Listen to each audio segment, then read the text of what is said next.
ಶ್ರೀ ಗುರುಭ್ಯೋ ನಮಃ. ಹರಿ ಓಂ. ಜನ್ಮಾದ್ಯಸ್ಯ ಯತೋನ್ಮಯಾದಿತರತಶ್ಚಾರ್ಥೇಷ್ವಭಿಜ್ಞಸ್ವರಾಟ್ ತೇನೇ ಬ್ರಹ್ಮಹೃದಾಯಾದಿಕವಯೇ ಮುಹ್ಯಂತಿ ಯಂ ಸೂರಯಃ ತೇಜೋ ವಾರಿಮೃದಾಂ ಯಥಾ ವಿನಿಮಯೋ ಯತ್ರ ತ್ರಿಸರ್ಗೋ ಮೃಷಾ ಧಾಮ್ನಾ ಸ್ವೇನ ಸದಾ ನಿರಸ್ತಕುಹಕಂ ಸತ್ಯಂ ಪರಂ ಧೀಮಹಿ ಸೃಷ್ಟಿಸ್ಥಿತ್ಯಪ್ಯಯೇಹ ನಿಯತಿದೃಶಿತಮೋ ಬಂಧಮೋಕ್ಷಾಶ್ಚ ಯಸ್ಮಾತ್ ಅಸ್ಯ ಶ್ರೀ ಬ್ರಹ್ಮರುದ್ರ ಪ್ರಭೃತಿ ಸುರನರದ್ವೀಷ ಶತ್ರುತ್ಮಕಸ್ಯ ವಿಷ್ಣೋರ್ವ್ಯಸ್ತಾಃ ಸಮಸ್ತಾಃ ಸಕಲಗುಣನಿಧಿಃ ಸರ್ವದೋಷವ್ಯಪೇತಃ ಪೂರ್ಣಾನಂದೋ ವ್ಯಯೋ ಯೋ ಗುರುರಪಿ ಪರಮಃ ಚಿಂತಯೇತಂ ಮಹಾಂತಂ. ಯಂ ಪ್ರವ್ರಜन्तಮನುಪೇತಮಪೇತಕೃತ್ಯಂ ದ್ವೈಪಾಯನೋ ವಿರಹಕಾತರಾಜುಹಾವ ಪುತ್ರೇತಿ ತನ್ಮಯತಯಾ ತರವೋಪಿ ನೇದುಃ तं ಸರ್ವಭೂತಹೃದಯಂ ಮುನಿಮಾನತೋಸ್ಮಿ. ಅಭ್ರಮಂ ಭಂಗರಹಿತಂ ಅಜಡಂ ವಿಮಲಂ ಸದಾ ಆನಂದತೀರ್ಥಮತುಳಂ ಭಜೆ ತಾಪತ್ರಯಾಪಹಂ. ಮೂಕೋಪಿ ಯತ್ಪ್ರಸಾದೇನ ಮುಕುಂದಶಯನಾಯತೆ ರಾಜರಾಜಾಯತೆ ರಿಕ್ತೋ ರಾಘವೇಂದ್ರಂ ತಮಾಶ್ರಯೇ. ಆಪಾದಮೌಲಿಪರ್ಯಂತಂ ಗುರುಣಾಮಾಕೃತಿಂ ಸ್ಮರೇತ್ ತೇನ ವಿಘ್ನಾಃ ಪ್ರಣಶ್ಯಂತಿ ಸಿದ್ಧ್ಯಂತಿ ಚ ಮನೋರಥಾಃ. ಸ್ವಸ್ತ್ಯಸ್ತು ಅಶೇಷಸತಾಂ ಸನ್ಮಂಗಲಾನಿ ಭವಂತು. ಶ್ರೀಹರಿವಾಯು ಗುರುಗಳ ಚರಣಾರವಿಂದಗಳಲ್ಲಿ ಭಕ್ತಿಪೂರ್ವಕ ಪ್ರಣಾಮಗಳನ್ನು ಅರ್ಪಿಸಿ, ಇವತ್ತಿನಿಂದ 7 ದಿನಗಳ ಕಾಲ ಶ್ರೀಮದ್ ಭಾಗವತ ದಶಮಸ್ಕಂಧದ ಪೂರ್ವಾರ್ಧ ಪ್ರವಚನವನ್ನು ಪ್ರಾರಂಭ ಮಾಡ್ತಾ ಇದ್ದೇನೆ. ನಿರ್ವಿಘ್ನವಾಗಿ ಪ್ರವಚನದ ಯಜ್ಞ ಪರಿಸಮಾಪ್ತಿಯಾಗಲಿ ಅಂತ ವಿಘ್ನೇಶ್ವರರನ್ನು ಪ್ರಾರ್ಥನೆ ಮಾಡ್ತಾ, ಕುಲದೇವರನ್ನು ಪ್ರಾರ್ಥಿಸಿ, ಮೊಕಾಶಿಯವರ ಮನೆಯಲ್ಲಿ ಬಹಳ ಹಿಂದೆನೇ ಆಗಬೇಕಾದಂತಹ ಜ್ಞಾನ ಕಾರ್ಯ ಈಗ ನಡೀತಾ ಇದೆ.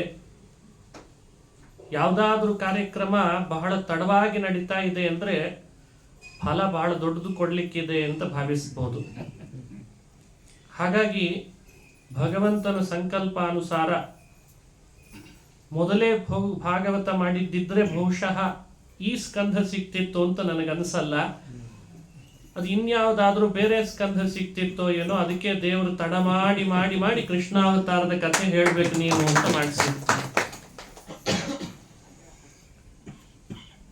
ಅಂತೂ ಭಗವಂತನ ಸಂಕಲ್ಪ ಅದು ಏನಿರ್ತದೆ ಅದನ್ನು ಅರಿಯೋದು, ಆದಮೇಲೆ ಅದು ಭಗವಂತ ಮಾಡಿಸದ ಅಂತ ಅವನಲ್ಲೇ ಸಮರ್ಪಣೆ ಮಾಡೋದೇ ನಮ್ಮ ಕಾರ್ಯ, ನಮ್ಮ ಕರ್ತವ್ಯ. ಈ ನಿಟ್ಟಿನಲ್ಲಿ ಭಾಗವತದ ದಶಮಸ್ಕಂಧದ ಪೂರ್ವಾರ್ಥದಲ್ಲಿ ಬರುವ ಸಂಗತಿಗಳನ್ನು ಸಂದೇಶದ ರೂಪದಲ್ಲಿ ತಿಳಿಸೋ ಪ್ರಯತ್ನ ಮಾಡ್ತಾ ಇದ್ದೇನೆ. ದಶಮಸ್ಕಂಧ ಕೃಷ್ಣನ್ ಕಥೆಯನ್ನು ಹೇಳಲಿಕ್ಕೆ ಬಂದಿದೆ. 9ನೇ ಸ್ಕಂಧದಲ್ಲಿ ಭಗವದ್ಭಕ್ತರ ಕಥೆಗಳನ್ನು ಹೇಳ್ತಾರೆ ಶುಕಮುನಿಗಳು. ಕಥಿತೋ ವಂಶವಿಸ್ತಾರಃ ಭವತಾ ಸೋಮಸೂರ್ಯಯೋಃ ರಾಜ್ಞಾಂಚೋಭಯ ವಂಶಾನಾಂ ಚರಿತಂ ಪರಮಾದ್ಭುತಂ. ಉಭಯವಂಶ್ಯಾನಾಂ ಚರಿತಂ ಪರಮಾದ್ಭುತಂ. ಸೂರ್ಯವಂಶ ಹಾಗೂ ಚಂದ್ರವಂಶ ಎರಡೂ ವಂಶದಲ್ಲಿ ಬಂದ ಕೆಲವು ರಾಜರ್ಷಿಗಳ ಕಥೆಗಳನ್ನು 9ನೇ ಸ್ಕಂಧದಲ್ಲಿ ತಿಳಿಸಿದರು. ಕೆಲವರು ಕೇಳಿದ್ದಿದೆ, ಭಾಗವತ ಅಂದ್ರೆ ಭಗವಂತನ ಕಥೆ ಮಾತ್ರ ಇರಬೇಕಿತ್ತು, ರಾಜರ್ಷಿಗಳ ಕಥೆಗಳನ್ನು ಯಾಕೆ ಹೇಳಿದ್ರು? ಅದಕ್ಕೆ ಉತ್ತರ ಕೊಡ್ತಾರೆ ಹಿರಿಯರು. ವೈಷ್ಣವಾನಾಂಚ ಚರಿತಂ ವಿಷ್ಣುದ್ರೇಕಾಯ ಕಥ್ಯತೆ. ಭಗವದ್ಭಕ್ತರ ಕಥೆಯನ್ನು ಯಾಕೆ ಹೇಳ್ತಾರೆ ಅಂದ್ರೆ ಭಗವಂತನಲ್ಲಿ ಭಕ್ತಿ ವೃದ್ಧಿ ಆಗಲಿ ಅಂತ ಹೇಳ್ತಾರೆ.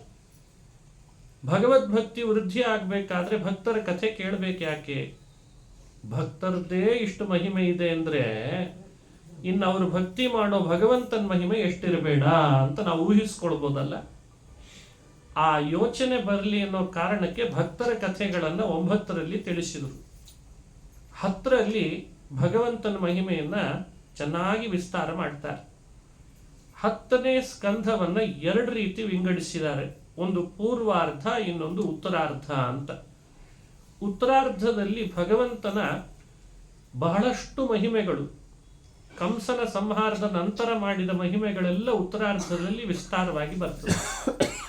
ಕಂಸ ಸಂಹಾರದವರೆಗೂ. ಆಮೇಲೆ ಕೆಲವು ಚರಿತ್ರೆಗಳನ್ನು ಪೂರ್ವಾರ್ಧದಲ್ಲಿ ಹೇಳಿದ್ದನ್ನು ನೋಡ್ತೇವೆ. 10ನೇ ಸ್ಕಂಧದ ಕೃಷ್ಣಾವತಾರದ ಚರಿತ್ರೆ ಎಂದಾಗ ನನ್ನ ಅಧ್ಯಯನದಲ್ಲಿ 2 ರೀತಿ ವಿಂಗಡಿಸಬಹುದು ಅಂತ ಅನಿಸ್ತು. ಹಿರಿಯರು ಅದನ್ನು ಅನುಸಂಧಾನ ಮಾಡಬಹುದು. 2 ರೀತಿ ಅಂದ್ರೆ ಹೇಗೆ? ಕೆಲವು ಕೃಷ್ಣನ ಚರಿತ್ರೆಗಳು ನಮ್ಮ ಅಭೀಷ್ಟಗಳನ್ನು ಪೂರ್ಣ ಮಾಡಲಿಕ್ಕಿದ್ದಾವೆ. ಹಾಗಾಗಿ ಅವುಗಳನ್ನು ಇಷ್ಟಪ್ರಾಪಕ ಕೃಷ್ಣನ ಚರಿತ್ರೆ ಅಂತ ತಿಳಿಬೇಕಂತ. ಕೆಲವು ಚರಿತ್ರೆಗಳು ನಮ್ಮ ಬದುಕಿನಲ್ಲಿ ಬರುವ ಅನಿಷ್ಟಗಳನ್ನು ದೂರ ಮಾಡ್ತಾರೆ. ಆ ಕಾರಣಕ್ಕೆ ಅವುಗಳನ್ನು ಅನಿಷ್ಟ ನಿವರ್ತಕ ಅಂತ ತಿಳಿಬಹುದಂತ. ಕೃಷ್ಣನ ಚರಿತ್ರೆ ಪ್ರಸ್ತುತ ಆಗೋದೇ ನಮಗೆ ಫಲ ಕೊಡ್ತದೆ ಅಂತ ಆದಾಗ, ಇಲ್ದಿದ್ರೆ ಅವನ ಕಥೆ ಕೇಳಿ ನಮಗೇನಂತೆ ಅಂತ ಅನ್ನೋದು ಎಷ್ಟು ಜನ ಇಲ್ಲ. ಹಾಗ ಅನಬಾರ್ದಲ್ವೇ? ಹಾಗಾಗೇ ಭಾಗವತದ ಪ್ರಾರಂಭದಲ್ಲಿ ಮಧ್ಯ ಮಧ್ಯದಲ್ಲಿ ಶುಕಮುನಿಗಳು ಹೇಳ್ತಾನೆ ಇರ್ತಾರೆ, ಕೃಷ್ಣನ್ ಚರಿತ್ರೆ ಕೇಳ್ತಿದ್ದೇವೆ ಅಂದ್ರೆ ಅನೇಕ ರೀತಿ ಫಲಗಳನ್ನು ನೀಡಲಿಕ್ಕೆ, ದುರಿತಗಳನ್ನು ಪರಿಹಾರ ಮಾಡಲಿಕ್ಕೆ ಅಂತ ನಾವು ಕೇಳ್ತಿದ್ದೇವೆ ಅಂತ ಹೇಳಿ ಹೇಳ್ಬೇಕದನ್ನು. ಪ್ರಸ್ತುತತೆ ಇಲ್ದಿದ್ದದನ್ನ ಕೇಳಿ ಏನ್ ಲಾಭ, ಹೇಳಿ ಏನ್ ಲಾಭ ಅಂತ ಎಲ್ರಿಗೆ ಅನಿಸ್ತದೆ. ಆದ್ರೆ ಪ್ರಸ್ತುತತೆ ಇದೆ ಅನ್ನೋದನ್ನ ಮನಗಾಣಬೇಕು. ಆ ಕಾರಣದಿಂದ ಹೀಗೆ ವಿಭಾಗ ಮಾಡಿ ತೋರಿಸಿದ್ದು ಒಂದು. ಇನ್ನೊಂದು ಅಂಶ, ನಾವೆಲ್ಲ ಸಂಸಾರ, ಮಕ್ಕಳು, ಮಡದಿ, ಮನೆ, ಯಜಮಾನ, ಲೋಕದ ವ್ಯವಹಾರ ಇದರೊಳಗೂ ಇರಬೇಕು. ಮತ್ತು ಭಗವಂತನಲ್ಲಿ ಭಕ್ತಿ, ಮೋಕ್ಷ, ಜ್ಞಾನ, ವೈರಾಗ್ಯ, ಶ್ರವಣ, ಮನನ ಅದರೊಳಗೂ ಇರಬೇಕು. ಎರಡನ್ನೂ ಹೇಗೆ ಬ್ಯಾಲೆನ್ಸ್ ಮಾಡಬೇಕು ಅನ್ನೋದು ಕಠಿಣ ಆಗಿರ್ತದೆ. ಬುದ್ಧಿಪೂರ್ವಕ ದೇವರ ಪೂಜೆ ಬಿಟ್ಟಿಲ್ಲ ನಾವು, ಬುದ್ಧಿಪೂರ್ವಕವಾಗಿ ಧರ್ಮ ಮಾಡದೇ ಇಲ್ಲ. ಪರಿಸ್ಥಿತಿ ನಮ್ಮನ್ನು ಹಾಗೆ ಮಾಡಿರ್ತದೆ. ಯಾವಾಗಲೂ ಭಗವಂತನ ಕಥೆನೇ ಕೇಳಲಿಕ್ಕೂ ಆಗಲ್ಲ. ನಾವೇನೋ ಪುರಾಣಗಳಲ್ಲಿ ಪದೇ ಪದೇ ಹೇಳ್ತಿರ್ತದೆ, ಯಾವಾಗಲೂ ದೇವರ ಕಥೆಯನ್ನು ಕೇಳ್ತಾ ಇರ್ರಿ, ಹೇಳೋರಾದ್ರೂ ಕೇಳ್ತಿರ್ತಾರೋ ಇಲ್ಲ ಅದು ಹೇಳ್ಬೇಕು ಮೊದಲು. ಮನುಷ್ಯನಿಗೆ ಒಂದು ಗುಂಪಿರಬಹುದು, ಧರ್ಮ ಬೇಡ, ದೇವರು ಬೇಡ, ವೇದ ಬೇಡ, ನಾನೊಬ್ಬ ಸಾಕು ಪ್ರಪಂಚದಲ್ಲಿ, ಹಣ ಬೇಕು, ಈ ಥರದ್ದು ಒಂದು ಗುಂಪು ಇರಬಹುದು. ಇದೆ, ಇಲ್ಲ ಅಂತ ಹೇಳಲ್ಲ. ಎಲ್ಲರೂ ಹಾಗಿದ್ದಾರೆ ಅಂತಿಲ್ಲ. ಧರ್ಮ ಬೇಕು, ದೇವರೂ ಬೇಕು, ಭಕ್ತಿ ಬೇಕು, ಜೊತೆಗೆ ಅರ್ಥನೂ ಬೇಕು, ಕಾಮನೂ ಬೇಕು, ಎಲ್ಲ ಬೇಕು ಅಂತ ಒಂದು ವ್ಯವಸ್ಥೆ ಇದೆನೋ ಇಲ್ಲೋ. ಅವ್ರಿಗೆ ಅದು ಎರಡನ್ನು ಬ್ಯಾಲೆನ್ಸ್ ಮಾಡೋದು, ತೂಗಿಸ್ಕೊಂಡು ಹೋಗೋದು ಅಂತ ಹೇಳ್ತಾರೆ ಇದಕ್ಕೆ. ಆ ತೂಗಿಸ್ಕೊಂಡು ಹೋಗೋದು ಕಠಿಣ ಆಗಿರ್ತದೆ. ಕಾಲ ಕಾಲಕ್ಕೆ ಭಗವಂತ 3 ಯುಗಗಳಲ್ಲಿ ಆಗುವಾಗ ತಾನೇ ಭೂಮಿಗೆ ಬರ್ತಾನಂತ. ಯಾಕೆ ಭೂಮಿಗೆ ತಾನೇ ಬರ್ತಾನೆ ಅಂದ್ರೆ 3 ಯುಗಗಳಲ್ಲಿ ಈ ಬ್ಯಾಲೆನ್ಸ್ ಹೇಳ್ಕೊಡ್ಲಿಕ್ಕೆ ಬರ್ತಾನಂತ. ಬ್ಯಾಲೆನ್ಸ್ ಹೇಳ್ಕೊಡೋದು ಅಂದ್ರೆ ನೋಡು, ಲೌಕಿಕವನ್ನೂ ನಿಭಾಯಿಸಿ, ಪಾರಲೌಕಿಕವನ್ನೂ ನಿಭಾಯಿಸಿ, ಪರಲೋಕದ ವ್ಯವಸ್ಥೆಯನ್ನು ನಿಭಾಯಿಸಿ ನೀನು ನನ್ನ ಹತ್ರ ಬರಬೇಕು. ನಿನಗದು ಗೊತ್ತಾಗ್ತಾ ಇಲ್ಲ ತಾನೆ, ನಾನು ಹೇಳ್ಕೊಡ್ತೀನಿ ಅಂತ. ಹೀಗೆ ಭಗವಂತ ಭೂಮಿಯಲ್ಲಿ ಬರುವ ಉದ್ದೇಶ ಆ ಕಾರಣಕ್ಕಾಗಿನೇ. ಆಗ ಬಂದಾಗ ಸಜ್ಜನರಾದ ನಮಗೆ ಮತ್ತೊಂದು ಅಂಶದಲ್ಲಿ ಸಂಶಯ ಬರ್ಲಿಕ್ಕೆ ಪ್ರಾರಂಭ ಆಗ್ತದೆ. ಕೃಷ್ಣ ಹೀಗೆ ಬಂದದ್ದು ಉದ್ದೇಶ ನಮಗೋಸ್ಕರನೇ, ತಿಳಿಸ್ಲಿಕ್ಕೋಸ್ಕರ, ಹೀಗಿರ್ರಿ ಅಂತ. ಹಾಗಿರ್ರಿ ಅಂತ ತಿಳಿಸ್ಲಿಕ್ಕೆ ಬಂದಾಗ ಮನುಷ್ಯರ ಮಧ್ಯದಲ್ಲಿ ಮನುಷ್ಯರಾಗೇ ಇದ್ದು ಬಿಡ್ತಾನೆ. ದನ ಕಾಯ್ತಾನೆ, ಗೋಮಯ ಬಳಿತಾನೆ, ಮನೆ ಮನೆಯಲ್ಲಿ ಕಳ್ಳತನ ಮಾಡ್ತಾನೆ, ಸುಳ್ಳು ಹೇಳ್ತಾನೆ, ಅಲ್ಲಿ ಇಲ್ಲಿ ರಾಜನೀತಿ ಮಾಡ್ತಾನೆ, ಒಬ್ರಿಗೊಂದು ಪಾಂಡವರ ಪಕ್ಷ ವಹಿಸ್ತಾನೆ, ಕೌರವರನ್ನ ದೂರ ಮಾಡ್ತಾನೆ. ಹೀಗೆಲ್ಲ ಮಾಡಿದಾಗ ಶ್ರೀಕೃಷ್ಣನ ಬಗ್ಗೆ ಮನುಷ್ಯರಿಗೇನು ಸಂಶಯ ಪ್ರಾರಂಭ ಆಗ್ತದೆ ಅಂದ್ರೆ, ಇವನೊಬ್ಬ ನಮ್ಮ ಹಾಗೆ ಅಷ್ಟೇ, ನಮಗಿಂತ ಏನು ಹೆಚ್ಚಿಂದಿತ್ತು, ಈ ಸಂಶಯಕ್ಕೂ ಎಡೆ ಮಾಡ್ತದೆ. ಆ ಕಾರಣದಿಂದ ಭಗವಂತ ಇಂಥ ಸಂಶಯಗಳು ಬರದಂತೆ ನಾನು ದೈವವೂ ಹೌದು, ನಿಮಗೋಸ್ಕರನಾಗಿ ಬಂದಿದ್ದೇನೆ ತಿಳಿಸ್ಲಿಕ್ಕೆ ಅನ್ನೋದು ಹೌದು, ಈ ಎರಡನ್ನೂ ನಮಗೆ ತಿಳಿಸ್ಬೇಕಾದ್ರೆ ದೇವ್ರೇನ್ ಮಾಡ್ತಾನೆ, ಒಂದಿಷ್ಟು ಅತಿಮಾನುಷವಾದ ಚರಿತ್ರೆಗಳನ್ನು ನಡೆಸ್ತಾನಂತ. ಹಾಗಾಗಿ ಕೃಷ್ಣನ್ ಚರಿತ್ರೆಯಲ್ಲಿ ಇನ್ನೆರಡು ರೀತಿ ವಿಂಗಡಿಸ್ಬೋದು ನನ್ನ ಅಧ್ಯಯನದ ದೃಷ್ಟಿಯಲ್ಲಿ ಇಟ್ಟುಕೊಂಡ್ರೆ. ಒಂದು ಮಾನುಷ, ಇನ್ನೊಂದು ಅತಿಮಾನುಷ ಅಂತ. ಪ್ರಾರಂಭದಲ್ಲಿ ಹೇಳ್ತು ಇಷ್ಟಪ್ರಾಪಕ ಅನಿಷ್ಟ ಪರಿಹಾರಕ ಅಂತ. ಈಗ ಹೇಳ್ತು ಮಾನುಷ ಹಾಗೂ ಅತಿಮಾನುಷ ಅಂತ. ಕೃಷ್ಣನ ಅತಿಮಾನುಷ ಚರಿತ್ರೆಗಳು ಕೃಷ್ಣನ ಬಗ್ಗೆ ಇರುವ ಸಂಶಯಗಳನ್ನು ದೂರ ಮಾಡ್ತಾರೆ. ಮಾನುಷ ಚರಿತ್ರೆಗಳೆಲ್ಲ ನಮಗೆ ಹೇಗೆ ಜೀವನ ನಡೆಸಿ ಧರ್ಮದಿಂದ ಇದ್ದು ಪ್ರಾಮಾಣಿಕವಾಗಿ ದೇವರ ಪ್ರೀತಿ ಆಗುವ ಹಾಗೆ ನಡ್ಕೊಳ್ಬೇಕು ಅನ್ನೋದಕ್ಕೆ ಸಂದೇಶ ಕೊಡ್ತಾರೆ. ಈ ರೀತಿ ಸಂಶೋಧನೆ ಮಾಡಿ ಕೃಷ್ಣನ ಅನುಸಂಧಾನ ಮಾಡಬೇಕು. ಪ್ರತಿ ಕೃಷ್ಣನ ಚರಿತ್ರೆಯ ಉದ್ದೇಶವನ್ನು ಕೃಷ್ಣನೇ ಹೇಳಿಬಿಟ್ಟ ಗೀತೆಯಲ್ಲಿ. ಹಾಗಾಗಿ ಕೃಷ್ಣನ ಚರಿತ್ರೆಯನ್ನು ನೋಡುವಾಗ ಇನ್ನೊಂದು ಆಂಗಲ್ ಇದೆ, ಅರ್ಥಾತ್ ಇನ್ನೊಂದು ಮುಖ ಇದೆ ಅಂತಾರೆ ಹಿರಿಯರು. ಯಾವ ಕೃಷ್ಣನ ಚರಿತ್ರೆ ನೋಡಿದ್ರು ಅಲ್ಲೊಂದು ಧರ್ಮದ ಸ್ಥಾಪನೆ ಆಗಿದೆ. ಕೃಷ್ಣ ಏನು ಹೇಳಿದ ಯುದ್ಧ ಭೂಮಿಯಲ್ಲಿ, ಧರ್ಮ ಸಂಸ್ಥಾಪನಾರ್ಥಾಯ ಸಂಭವಾಮಿ ಯುಗೇ ಯುಗೇ. ಇದು ಗೊತ್ತಿಲ್ಲದೆ ಇದ್ದವರೇ ಇಲ್ಲ, ಈ ಮಾತು ಎಲ್ರಿಗೂ ಗೊತ್ತಿದೆ ಭಾರತೀಯರಿಗೆ. ನಾನು ಯುಗ ಯುಗಗಳಲ್ಲಿ ಅವತರಿಸೋದೆ ಧರ್ಮದ ಸ್ಥಾಪನೆಗಾಗಿ ಅಂತ ಕೃಷ್ಣ ಹೇಳಿದ್ದಾನೆ. ಹಾಗಾದ್ರೆ ಕೃಷ್ಣನ ಚರಿತ್ರೆ ನೋಡುವ ಮುಖ ಏನಾಗಿರ್ಬೇಕು ನಮ್ದು? ಬೆಣ್ಣೆ ಕದ್ದ, ಮೊಸರು ಕದ್ದ, ಹಾಲು ಕದ್ದ, ಅಲ್ಲಲ್ಲಿ ಸಾರಥ್ಯವನ್ನು ಮಾಡಿದ. ಸಾರಥ್ಯ ಅಂದ್ರೆ ರಥ ಓಡಿಸುವಂತ ಕಾರ್ಯ ಮಾಡಿದ. ದನ ಕಾಯ್ಲಿಕ್ಕೆ ಬೆಳಗ್ಗೆ ಹೋದ್ರೆ ಸಾಯಂಕಾಲ ಸೂರ್ಯಾಸ್ತದ ಹೊತ್ತಿಗೆ ಬರ್ತಿದ್ದ. ಗೊಲ್ಲ ಬಾಲಕಿಯರ ಜೊತೆಗೆ, ಗೊಲ್ಲ ಸ್ತ್ರೀಯರು, ಗೋಪಿಕಾ ಸ್ತ್ರೀಯರ ಜೊತೆಗೆ ಕೃಷ್ಣ ರಾತ್ರೋರಾತ್ರಿ ಕೊಳಲಿನ ನಾದ ಮಾಡಿ ಅವರನ್ನು ಕರೆಸಿ ಅವರೊಟ್ಟಿಗೆ ಗೋಪಿಕಾ ಸ್ತ್ರೀಯರನ್ನು ಕುಣಿಸಿ ತಾನು ಕುಣಿದು ರಾಸ ಕ್ರೀಡೆ ಮಾಡಿದ. ಹಾವಿನ ಮೇಲೆ ತುಳಿದ. ಗೋವರ್ಧನ ಬೆಟ್ಟವನ್ನ ಒಂದೇ ಕೈಯಲ್ಲಿ 7 ರಾತ್ರಿ ತನಕ ಎತ್ತಿ ಹಿಡಿದ. ಈ ಕಥೆಗಳೆಲ್ಲ ಒಂದರ್ಥ. ಒಳಗಡೆ ಇರುವ ರಹಸ್ಯ ಏನು ಅಂದ್ರೆ ಧರ್ಮ ಸಂಸ್ಥಾಪನಾರ್ಥಾಯ ಸಂಭವಾಮಿ ಯುಗೆ ಯುಗೆ. ಈ ಎಲ್ಲ ಕಥೆಗಳ ಹಿಂದೆಯೂ ಭಗವಂತ ಒಂದೊಂದು ಧರ್ಮದ ಸ್ಥಾಪನೆ ಮಾಡಿದ್ದಾನಂತ. ನಾವೇನಾದ್ರೂ ಇದನ್ನ ಕಥೆಯನ್ನ ಬೇರೆ ಬೇರೆ ಕಾದಂಬರಿಗಳಿಗೆ ಹೋಲಿಸಿ, ಹಾಗೆ ಇದು ಒಂದು ಕಥೆ ಅಷ್ಟೆ, ಇದು ಒಂದು ಕಥೆ, ಬೇರೆ ಇದರಲ್ಲಿ ಏನು ಹೆಚ್ಚಿಂದಿಲ್ಲ ಅಂತ ತಿಳಿದ್ರೆ ಕೃಷ್ಣನ ಮಾತನ್ನ ಅನುಸರಿಸಲಿಲ್ಲ ಅಂತ ಆಗ್ತದೆ.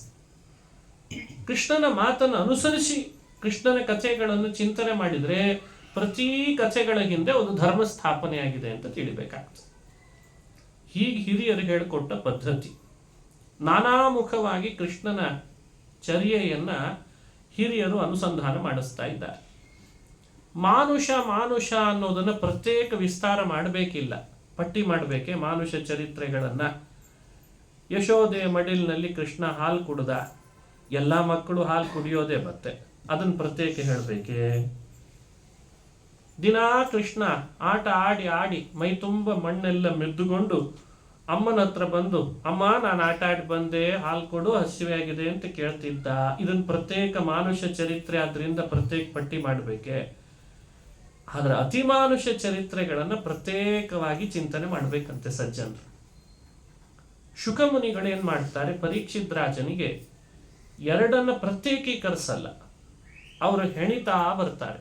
ಈ ಸ್ತ್ರೀಯರಿಗೆಲ್ಲ ಜಡೆ ಹಾಕೋದು ಅಂತ ಇರ್ತದೆ, ಹೆಣಿತಾರೆ, 2-3 ತಗೊಂಡಿರ್ತಾರೆ. ಹಾಗೆ ಭಾಗವತದ ದಶಮ ಸ್ಕಂಧದಲ್ಲಿ ಕೃಷ್ಣನ ಕಥೆಗಳನ್ನ ಹೆಣಿತಾರೆ. ಹೇಗೆ ಹೆಣಿತಾರೆ ಅಂದ್ರೆ ಅತಿಮಾನುಷದ ಜೊತೆಗೆ ಮಾನುಷ, ಮಾನುಷದ ಜೊತೆಗೆ ಅತಿಮಾನುಷ, ಎರಡನ್ನು ಸೇರಿಸಿ ಹೆಣದು ನಮ್ಮ ಕಣ್ಣು ಮುಂದೆ ಇಡ್ತಾರೆ. ಆ ರೀತಿ ಭಾಗವತವನ್ನು ಅನುಸಂಧಾನ ಮಾಡಬೇಕಾದ್ರೆ ನಾವು ಬುದ್ಧಿಪೂರ್ವಕವಾಗಿ ಈ ಚರಿತ್ರೆ ಮಾನುಷ, ಈ ಚರಿತ್ರೆ ಅತಿಮಾನುಷ ಅಂತ ತಿಳಿದು ಅನುಸಂಧಾನ ಮಾಡಬೇಕು. ಇದು ಒಂದು ಅಂಶ. ದಶಮ ಸ್ಕಂಧದ ಬಗ್ಗೆ ಹಿರಿಯರು ಮತ್ತೊಂದು ಮಾತನ್ನು ಹೇಳ್ತಾರೆ. ಗೋಕುಲ ಎಲ್ಲ ಒಂದು ಕ್ಲಾಸ್ ರೂಮ್ ಅಂತೆ, ಒಂದು ಪಾಠಶಾಲೆ. ವಿದ್ಯಾರ್ಥಿಗಳು ಯಾರು? ಅಡ್ಮಿಷನ್ ಮಾಡಿಸುವ ಕಾಲ ಅಲ್ವೇ ಇದಿನ್ನು? ಅಡ್ಮಿಷನ್ ಓಪನ್ ಆಗಿದೆ ತಾನೆ ಇನ್ನು ಈಗ. ಗೋಕುಲ ಎಲ್ಲ ಶಾಲೆ, ಅದು ಪಾಠಶಾಲೆ. ವಿದ್ಯಾರ್ಥಿಗಳು ಯಾರು? ಈ ದೃಷ್ಟಿ ಬಹಳ ಮುಖ್ಯ. ಕೃಷ್ಣನ ಕಥೆ ಕೇಳುವಾಗ ದೇವತೆಗಳೆಲ್ಲ ವಿದ್ಯಾರ್ಥಿಗಳಂತೆ. ಕೃಷ್ಣ ಯಾವತ್ತೂ ಕೂಡ ಥಿಯರಿ ಪಾಠ ಮಾಡ್ತಾನೋ ಪ್ರಾಕ್ಟಿಕಲ್ ಮಾಡ್ತಾನೋ ಅಂದ್ರೆ, ಕೃಷ್ಣ ಯಾವತ್ತೂ ಥಿಯರಿ ಮಾಡಲಿಲ್ಲ ಅಂತ. ಯುದ್ಧ ಭೂಮಿಯಲ್ಲಿ ಗೀತೆಯನ್ನು ಥಿಯರಿಯಾಗಿ ಪಾಠ ಮಾಡಿದ್ದಂತೆ. ಆದರೆ ಗೋಪಿಕಾ ಸ್ತ್ರೀಯರ ಮಧ್ಯದಲ್ಲಿ, ಗೊಲ್ಲರ ಮಧ್ಯದಲ್ಲಿ ಕೃಷ್ಣ ಪ್ರಾಕ್ಟಿಕಲ್ ತೋರಿಸ್ಬಿಟ್ನಂತೆ. ಈ ಲ್ಯಾಬಲ್ಲಿ ಪ್ರಾಕ್ಟಿಕಲ್ ಅಂತ ಮಾಡಿಸ್ತಾರಂತೆ ಅಂತ ಕೇಳಿದೆ ನಾನೇನು ಹೋಗಿಲ್ಲ. ಹಾಗೆ ಪ್ರಯೋಗಶಾಲೆ ಏನು ಅಂತ ಮೇಲ್ನೋಟಕ್ಕೆ ಗೊತ್ತಾಗಲ್ಲ ಈ ಮುಖ. ಇದನ್ನು ಹಿರಿಯರು ಹೇಳ್ತಾರೆ, ದೇವತೆಗಳೆಲ್ಲ ಬಹಳ ದೊಡ್ಡ ಸಾಧಕರು. ಕೃಷ್ಣ ಭೂಮಿಯಲ್ಲಿ ಸಣ್ಣ ರೂಪ ತಗೊಂಡು, ಬಾಲ ರೂಪ ತಗೊಂಡು ಯಶೋದೆಯ ಮಡಿಲಿನಲ್ಲಿ ಓಡಾಡ್ತಿದ್ರೆ ಕುತೂಹಲದಿಂದ ದೇವತೆಗಳು ಬಂದು ನೋಡ್ತಿದ್ರಂತೆ. ನಮ್ಮೆಲ್ಲರ ಯಜಮಾನ, ಪ್ರಪಂಚದ ಸೃಷ್ಟಿ ಸ್ಥಿತಿ ಲಯ ನಿರ್ಮಾಣಗಳನ್ನು ಮಾಡುವವ, ಭೂಮಿಯಲ್ಲಿ ಹೇಗೆ ಓಡಾಡ್ತಿದ್ದಾನಲ್ಲ ಮೈಯಲ್ಲಿ ಬಟ್ಟೆ ಹಾಕೊಳ್ಳೋದೇನೆ ಅಂತ ಕುತೂಹಲದಿಂದ ಆಕಾಶದಲ್ಲಿ ಬಂದು ನಿಲ್ತಿದ್ರಂತ. ನಿಂತಾಗ ಕೃಷ್ಣ ಏನ್ ತೋರಿಸ್ತಿದ್ದ ಅಂದ್ರೆ, ನಾಳೆ ನೀವು ಭೂಮಿಗೆ ಬರ್ಲಿಕ್ಕಿದೆ, ನೀವು ಬಟ್ಟೆ ಹಾಕೊಳ್ತೀನಿ, ನಾ ದೇವತೆ ಅಂತ ಅನ್ನೋ ಹಾಗಿಲ್ಲ ಅಂತ ತೋರಿಸ್ಬೇಕಿತ್ತಂತ. ನೀವು ಭೂಮಿಗೆ ಬರ್ಲಿಕ್ಕಿದೆ, ನಾನ್ ದೇವಲೋಕದ ಇಂದ್ರ ಅಂತ ಅಲ್ಲಿರುವ ಟಿವಿಯನ್ನು ಮನುಷ್ಯರ ಮಧ್ಯದಲ್ಲಿ ತೋರಿಸ್ಬೇಡ್ರಿ. ನಾನು ಮುಗ್ಧನಾಗಿ, ಅಜ್ಞನಾಗಿ, ಅಶಕ್ತನಾಗಿ, ಬದ್ಧನಾಗಿ, ಇವೆಲ್ಲ ನೆನಪಿರಬೇಕಾದ ಅಂಶಗಳು. ಬದ್ಧ, ಮುಗ್ಧ, ಅಶಕ್ತ, ಅಜ್ಞ, ಹಾಗೆ ಮನುಷ್ಯರ ಮಧ್ಯದಲ್ಲಿ ಇದ್ದೇನೋ, ನೀವು ಭೂಮಿಯಲ್ಲಿ ಅವತರಿಸಿದಾಗ ನನ್ನಂತೆ ಬುದ್ಧ ನೀವು ಕೂಡ ಹಾಗೆ ಇರಬೇಕು. ನಾನು ಅಶಕ್ತನಾಗಿ ತೋರಿದ್ದೇನೆ, ನೀವು ಭೂಮಿಗೆ ಬಂದಾಗಲೂ ಅಶಕ್ತರಾಗೇ ತೋರ್ಬೇಕು. ನಾನು ಎಲ್ಲರ ಮಧ್ಯದೊಳಗೆ ಬದ್ಧನಂತೆ ತೋರ್ತೇನೆ, ನೀವು ಭೂಮಿಗೆ ಬಂದಾಗ ಬದ್ಧರಾಗಿಯೇ ತೋರ್ಬೇಕು. ನಾನು ಮುಗ್ಧನಾಗ್ತೇನೆ, ನೀವು ಮುಗ್ಧರಾಗಬೇಕು. ನಾನು ಅಜ್ಞನಾಗ್ತೇನೆ. ಕೇಳ್ತಾಳೆ ಯಶೋದೆ, ಏನೋ ಮಣ್ಣು ತಿಂದೆ ಅಂತಲೋ ಕೃಷ್ಣ, ಬೇಕಿತ್ತೇನೋ ನಿನಗಿದೆಲ್ಲ, ತೆಗಿ ನೋಡೋಣ ಬಾಯಿ, ಮಣ್ಣು ತೆಗಿತೇನೆ ಬಾಯಿಯಿಂದ ಅಂತ ಹೇಳಿದ್ರೆ ಕೃಷ್ಣ ಅಂದ, ಅಮ್ಮ ನಾನು ಮಣ್ಣು ತಿಂದಿಲ್ಲ ಅಂತಂದ. ಭಾಗವತದ ಮಾತು. ನಾಹಂ ಭಕ್ಷಿತವಾನಂಬ ಸರ್ವೇ ಮಿಥ್ಯಾಭಿಶಂಸಿನಃ ಅಹಂ ನ ಭಕ್ಷಿತವಾನಂಬ. ಅಂಬಾ, ಅಮ್ಮ ನಾನು ಮಣ್ಣು ತಿಂದಿಲ್ಲ, ಇವರೆಲ್ಲ ಸುಳ್ಳು ಹೇಳ್ತಾರಷ್ಟೇ ಅಂತಂದಂತೆ. ಮುಗ್ಧನಾಗಿ, ಅಲ್ಪನಾಗಿ, ಅಜ್ಞನಂತೆ, ಏನು ಗೊತ್ತಿಲ್ಲದವನಂತೆ ತಾನೇ ಮಣ್ಣು ತಿಂದು ತಾನೇ ತಿಂದಿಲ್ಲ ಅಂತ ಸುಳ್ಳು ಹೇಳಿದ್ದಾನೆ. ಈ ಮಾತುಗಳನ್ನೆಲ್ಲ ದೇವತೆಗಳು ಕೇಳ್ತಾ ಇದ್ದಾರೆ, ನೋಡ್ತಾ ಇದ್ದಾರೆ, ಅವರೇ ಸಾಕ್ಷಿ. ಹೇಗೆ ಹೇಗೆ ಹೇಗೆ ಆಕ್ಟಿಂಗ್ ಮಾಡ್ತಾನೆ ಕೃಷ್ಣ ಅಂತ. ಎಷ್ಟು ಅದ್ಭುತ ಕೃಷ್ಣನ ಮಹಿಮೆ. ಅವರು ಆಶ್ಚರ್ಯ ಪಡ್ತಿದ್ದಾರೆ.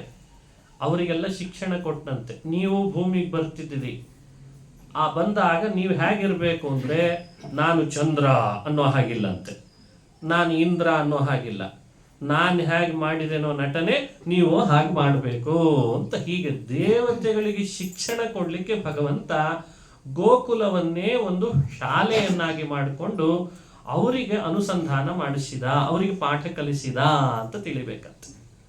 ಇದು ಬಹಳ ಮುಖ್ಯವಾದ ಅಂಶ.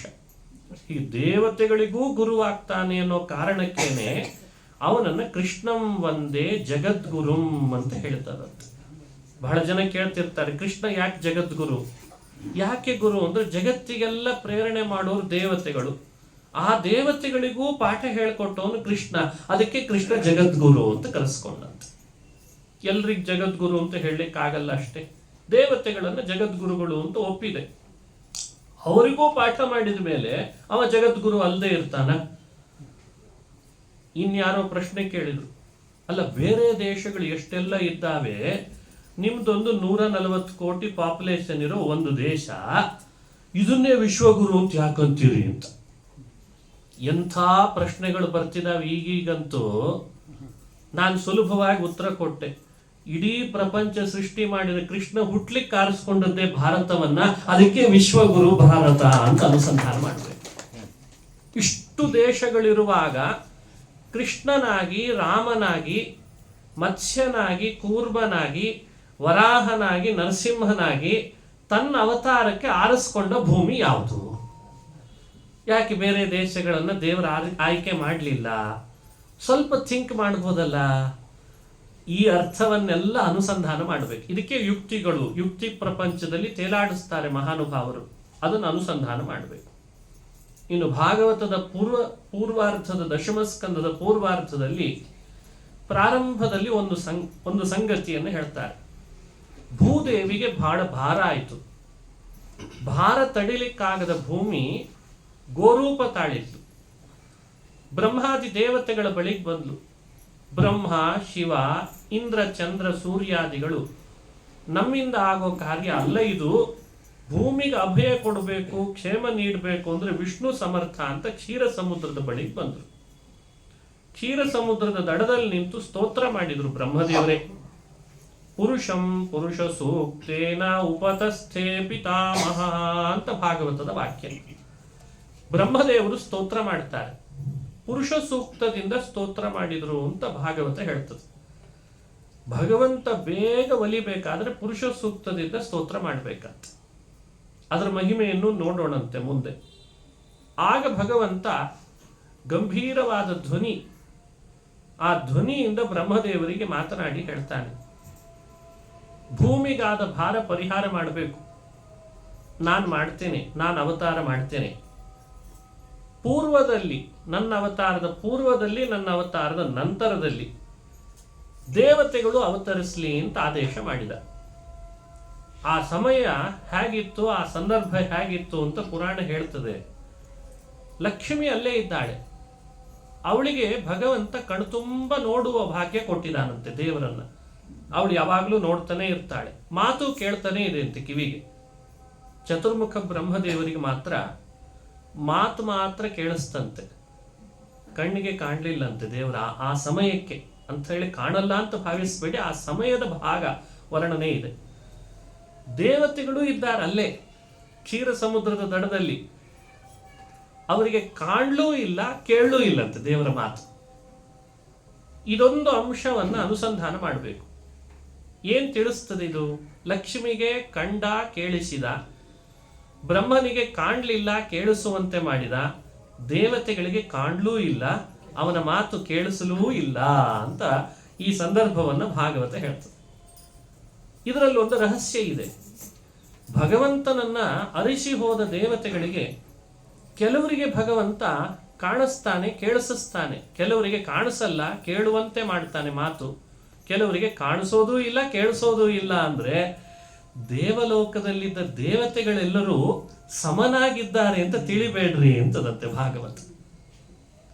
ನಮಗಿಂತ ಬಹಳ ಎತ್ತರ ಇದ್ದವರು ಅದರದ್ದೇ ಆದಂತಹ ತರತಮ ಭಾವವನ್ನು ಪಡ್ಕೊಂಡಿದ್ದಾರಂತವ್ರು. ನೋಡಿ, ಪುರಾಣಗಳ ಸಾಹಿತ್ಯ ಅಲ್ಲಲ್ಲಲ್ಲಿ ಈ ರಹಸ್ಯವನ್ನು ಹೇಳ್ತದೆ ಅಂತಾರೆ ಹಿರಿಯರು. ಪುರಾಣಗಳನ್ನು ಶ್ರವಣ ಮಾಡುವ ಉದ್ದೇಶ ಏನು? ಇದು ಕೇವಲ ನಿಮ್ಮೆಲ್ಲರ ಮನಸ್ಸಿಗೇನೋ ತೃಪ್ತಿ ಕೊಡುವ ಉದ್ದೇಶ ಅಷ್ಟೇ ಅಲ್ಲ, ದೇವಲೋಕ ಹೇಗಿದೆ ಅಂತ ಪರಿಚಯಿಸೋದು ಪುರಾಣದ ಉದ್ದೇಶ. ಈಗ ಮನುಷ್ಯ ಲೋಕವನ್ನೇ ಪುರಾಣದಲ್ಲಿ ಹೇಳ್ತಾ ಪದೇ ಪದೇ ಇದ್ರೆ, ಪುರಾಣಗಳೆಲ್ಲ ಮನುಷ್ಯ ಲೋಕದ್ದನ್ನು ಹೇಳಿದ್ರೆ ಇಹಲೋಕದ ವಾರ್ತೆ ಆಯ್ತು, ಪರಲೋಕದ ವಾರ್ತೆ ಆಗಲೇ ಇಲ್ಲ. ಅದಕ್ಕೆ ಜಗನ್ನಾಥದಾಸರಂತಾರಲ್ಲ, ಇದು ಇಹಲೋಕದ ವಾರ್ತೆ ಅಲ್ಲ, ಪರಲೋಕೈಕನಾಥನ ವಾರ್ತೆ ಕೇಳುವರೈ ಅಂತ. ಇದು ಪರಲೋಕೈಕನಾಥನಾದ ಶ್ರೀಹರಿಯ ವಾರ್ತೆ. ಅದರ ಅಭಿಪ್ರಾಯ ಏನು? ದೇವಲೋಕದ ದೇವತೆಗಳ ಸ್ತರ ಎಂಥದ್ದು ಅಂತ ನಮಗೆ ಪರಿಚಯಿಸೋದು ಅದರ ಅಭಿಪ್ರಾಯ. ಈ ಕಾರಣದಿಂದ ನಾವು ಅನುಸಂಧಾನ ಮಾಡುವಾಗ ನೋಡಿ, ಬ್ರಹ್ಮ ಉಳಿದೆಲ್ಲ ದೇವತೆಗಳಿಗಿಂತ ಹಾಗಾದ್ರೆ ಶ್ರೇಷ್ಠನಾದ. ಯಾಕೆಂದ್ರೆ ಅವನಿಗೆ ಮಾತು ಕೇಳಿಸ್ತು. ಬ್ರಹ್ಮನಿಗಿಂತ ಶ್ರೇಷ್ಠಳಿದ್ದಾಳೆ ಲಕ್ಷ್ಮಿ, ಯಾಕೆಂದ್ರೆ ಕೇಳಿಸಿತು, ಭಗವಂತನನ್ನ ಕಂಡಳು ಕೂಡ. ಉಳಿದ ದೇವತೆಗಳಿಗೆ ಕೇಳುವ ಹಾಗೂ ಕಾಣಿಸುವ ಸಂದರ್ಭ ಬರಲಿಲ್ಲ. ಹಾಗಾದ್ರೆ ಬ್ರಹ್ಮನಿಗಿಂತ ಅವರು ಕೆಳಗಿದ್ದಾರೆ. ಆದರೆ ಬ್ರಹ್ಮದೇವರು ಎಲ್ಲರಿಗೆ ಆ ಭಗವಂತನ ಆದೇಶದ ವಿವರಣೆಯನ್ನು ಕೊಟ್ಟರು ಅಂತ ಭಾಗವತ ಹೇಳ್ತದೆ. ಹಾಗಾಗಿ ನಾವು ನೀವು ಪುರಾಣ ಶ್ರವಣ ಮಾಡ್ತಾ ಮಾಡ್ತಾ ಈ ಮುಖವನ್ನು ಅನುಸಂಧಾನ ಮಾಡಬೇಕು. ಇದನ್ನೇ ಭಗವತ್ಪಾದರ ಸಿದ್ಧಾಂತ ಅಂತ ಕರೆದು. ಸೈದ್ಧಾಂತಿಕ ಪ್ರಮೇಯಗಳು ಪುರಾಣಗಳಲ್ಲಿ ಅನುಸ್ಯೂತವಾಗಿ ಹೇಗೆ ಬಂದಿದೆ ಅನ್ನಲಿಕ್ಕೆ ಈ ಚಿಂತನೆ ಕೊಡ್ತಾರೆ. ಯಾಕಂದ್ರೆ ಒಂದು ಗುಂಪು ಈ ತರತಮ ಭಾವದ ವ್ಯವಸ್ಥೆಗಳನ್ನೇ ಕಿತ್ತಾಕಬೇಕು ಅನ್ನೋ ಒಂದು ಪ್ರಯತ್ನ. ಎಲ್ಲ ಕಡೆ ಒಂದು ಸಮತಾವಾದವನ್ನು ಚೆನ್ನಾಗಿ ನಾವು ಶೈಕ್ಷಣಿಕ ಅಧ್ಯಯನ ಮಾಡಿ ಬಂದಿದ್ದೇವೆ. ಇವಾಗ ಪುರಾಣದಲ್ಲಿ ನೋಡಿದ್ರೆ ಈ ವ್ಯವಸ್ಥಿತವಾದ ತರತಮ ಭಾವದ ಪ್ರಾಮಾಣಿಕತೆಯನ್ನು ನಮಗೆ ಸ್ಪಷ್ಟಪಡಿಸ್ತಾ ಬರ್ತದೆ. ಇದನ್ನು ಚಿಂತನೆ ಮಾಡಬೇಕು. ಆಮೇಲೆ ಭೂಮಿಗೆ ಭಾರ ಪರಿಹಾರ ಮಾಡಬೇಕು ಅಂತ ಹೇಳಿ ಭಗವಂತ ಶ್ರೀಕೃಷ್ಣನಾಗಿ ಅವತರಿಸಿದ ದೇವಕಿಯ ಮಡಲಿನಲ್ಲಿ ಅಂತ ಕಥೆ ಕೇಳಿರ್ತೀವಿ. ಆ ಕಥೆಯ ಒಳಗಿರುವ ರಹಸ್ಯಗಳನ್ನು ನೋಡ್ಬೇಕಿಲ್ಲಿ. ಕೆಲವು ದೇವತೆಗಳೆಲ್ಲ ಕೃಷ್ಣನಿಗಿಂತ ಮೊದಲೇ ಅವತಾರ ಮಾಡಿದ್ದಾರೆ. ಭೀಮ, ಧರ್ಮರಾಜ ಇವರೆಲ್ಲ ಕೃಷ್ಣನಿಗಿಂತ ಮೊದಲು ಹುಟ್ಟಿದವರು. ಆಮೇಲೆ ಹುಟ್ಟಿದವನು ಅರ್ಜುನ. ನಕುಲ, ಸಹದೇವ ಕೃಷ್ಣನ ನಂತರ ಹುಟ್ಟಿದ್ರು ಅಂತ ಕಥೆ ಬರ್ತದೆ ಭಾಗವತದಲ್ಲಿ. ಇದಕ್ಕೂ ಪೂರ್ವದಲ್ಲಿ ಕೆಲವು ದೇವತೆಗಳು ಹುಟ್ಟಿದ್ರು. ದ್ರೋಣಾಚಾರ್ಯ, ಕೃಪಾಚಾರ್ಯ, ಅಶ್ವತ್ಥಾಮ ಅವರೆಲ್ಲ ಹುಟ್ಟಿದ ಕಥೆಗಳು ಪುರಾಣಗಳಲ್ಲಿ, ಮಹಾಭಾರತದಲ್ಲಿ ಬರ್ತದೆ. ಅವ್ರದ್ದೆಲ್ಲ ಹಸ್ತಿನಾವತಿ ಪ್ರಾಂತದಲ್ಲಿ ಜನ್ಮ. ಕೃಷ್ಣಾವತಾರ ಆದದ್ದು ಮಥುರಾ ಪಟ್ಟಣ. ಅಂತೂ ಇದೆಲ್ಲ ಉತ್ತರ ಭಾರತದಲ್ಲಿ ನಡೆದ ಕಥೆಗಳು ಅಂತ ನಮಗೆ ತಿಳಿದು ಬರ್ತದೆ. ನಮ್ಮ ಭಾರತ ಭೂಮಿಯ ಉತ್ತರದ ಪ್ರದೇಶಗಳೆಲ್ಲ ಶ್ರೀಕೃಷ್ಣ, ಪಾಂಡವರು ಅವತರಿಸಿ ತಮ್ಮ ಕಾರ್ಯಭಾರವನ್ನು ನಡೆಸಿದ್ರದ ಕಥೆ ಭಾಗವತದಲ್ಲಿ ಬರ್ತಾ ಇದೆ. ಹಾಗಾಗಿ ಇದು ನಮಗೆ ಬಹಳ ಮುಖ್ಯವಾದ ಇತಿಹಾಸ. ಇನ್ನಿತರರ ಇತಿಹಾಸ ಕೇಳ್ತೇವೋ ಬಿಡ್ತೇವೋ ತಿಳಿತೇವೋ ಬೇಡ ನಮಗೆ. ಯಾಕಂದ್ರೆ ಮೊನ್ನೆ ಬಂದಂಥ ಒಂದು 70 ವರ್ಷದ ಈಚೆ ಆಚೆ ಬಂದವ್ರದ್ದೇ ಇಷ್ಟು ಕಥೆ ಕೇಳಲೇಬೇಕು, ಇವ್ರದೆಲ್ಲ ಜಯಂತಿ ಆಚರಿಸಲೇಬೇಕು ಅಂತ ತಲೆ ಮೇಲೆ ಏನು ಬಡಿತಾರೆ. ಜಗದೊಡೆಯನಾದ ಶ್ರೀಹರಿ ಭೂಮಿಗೆ ಅವತರಿಸಿ ಧರ್ಮಸ್ಥಾಪನೆ ನಾನ್ ಮಾಡ್ಲಿಕ್ಕೆ ಬಂದಿದ್ದೇನೋ ಅಂತಂದ್ರೆ ಅವನ್ ಕಥೆ ಕೇಳೋದು ಬಿಟ್ರೆ ನಾವಿನ್ನೇನಾಗಬೇಡ ಹೇಳ್ತೇನೆ ನೋಡೋ. ನಾನ್ ಬಂದದ್ದೇ ಧರ್ಮಸ್ಥಾಪನೆಗೆ ಅಂತ ಕೃಷ್ಣನೇ ಹೇಳ್ಬಿಟ್ಟಿದ. ಅವನ್ ಕಥೆ ಕೇಳದೆ ಇದ್ರೆ ಧರ್ಮದ ಮುಖ ಆದ್ರೂ ಪರಿಚಯ ಹೇಗಾಗ್ಬೇಕು ನಮಗೆ? ಈ ಅಂಶವನ್ನ ಚೆನ್ನಾಗಿ ಚಿಂತನೆಗೆ ತರಬೇಕು. ಸರಿ, ಭೂಮಿಯಲ್ಲಿ ಅವತರಿಸುವ ಕೃಷ್ಣ ದೇವಕಿ ವಸುದೇವರನ್ನು ನಿಮಿತ್ತ ಮಾಡಿಕೊಂಡು ಅವತಾರ ಮಾಡಿದ ಅಂತ ಕಥೆ. ಆ ಕಥೆಯನ್ನು ಚಿಂತಿಸುವ ಮುನ್ನ ದೇವಕಿ ಗರ್ಭದಲ್ಲಿ 6 ಜನ ಮಕ್ಕಳು ಹುಟ್ಟಿದ್ರು. 6 ಮಕ್ಕಳನ್ನ ಕಂಸ ಕೊಂದು ಹಾಕಿಬಿಟ್ಟ. 7ನೇದೊಂದು ಮಗು ಹುಟ್ಟದೆ ಅನ್ಕೊಂಡಿದ್ದಂತೆ ಗರ್ಭಸ್ರಾವ ಆಯಿತು. ಸರಿ ಬಿಡು, ಹುಟ್ಟಲಿಲ್ಲ, ಏನು ಮಾಡೋದು, 8ನೇದ್ದೇ ಹುಟ್ಟಬಹುದೇನೋ ವಿಷ್ಣು ಅಂತ ಕಂಸ ಅನ್ಕೊಂಡಿದ್ದ. ಸರಿ, 8ನೇವನಾಗಿ ಕೃಷ್ಣ ಹುಟ್ಟಿದ. ಆದ್ರೆ ಅವನ ಕೈಗೆ ಸಿಗಲಿಲ್ಲ ಕಂಸನಿಗೆ. ರಾತ್ರಿನೇ ಕೃಷ್ಣ ನಂದಗೋಕುಲಕ್ಕೆ ಪ್ರಯಾಣ ಬೆಳೆಸಿದ್ನಂತೆ. ದುರ್ಗೆ ಅಂತಂದು ಇಟ್ಕೊಂಡಿದ್ದಾನೆ, ಯಶೋದೆಯಲ್ಲಿ ಹುಟ್ಟಿದವಳು. ಅವಳನ್ನು ಕೊಲ್ಲಿಕ್ಕೆ ಅಂತ ಪ್ರಯತ್ನ ಪಟ್ಟ ಕಂಸ ಅವಳು ಆಕಾಶಕ್ಕೆ ಹಾರಿ ತನ್ನ ನಿಜ ರೂಪವನ್ನು ತೋರಿಸಿ ಕಂಸನನ್ನೇ ಭಯಗೊಳಿಸಿಬಿಟ್ಲಂತೆ. ಇಷ್ಟು ಕಥೆಗಳನ್ನು ಪುರಾಣದಲ್ಲಿ ಕೇಳ್ತೀವಿ.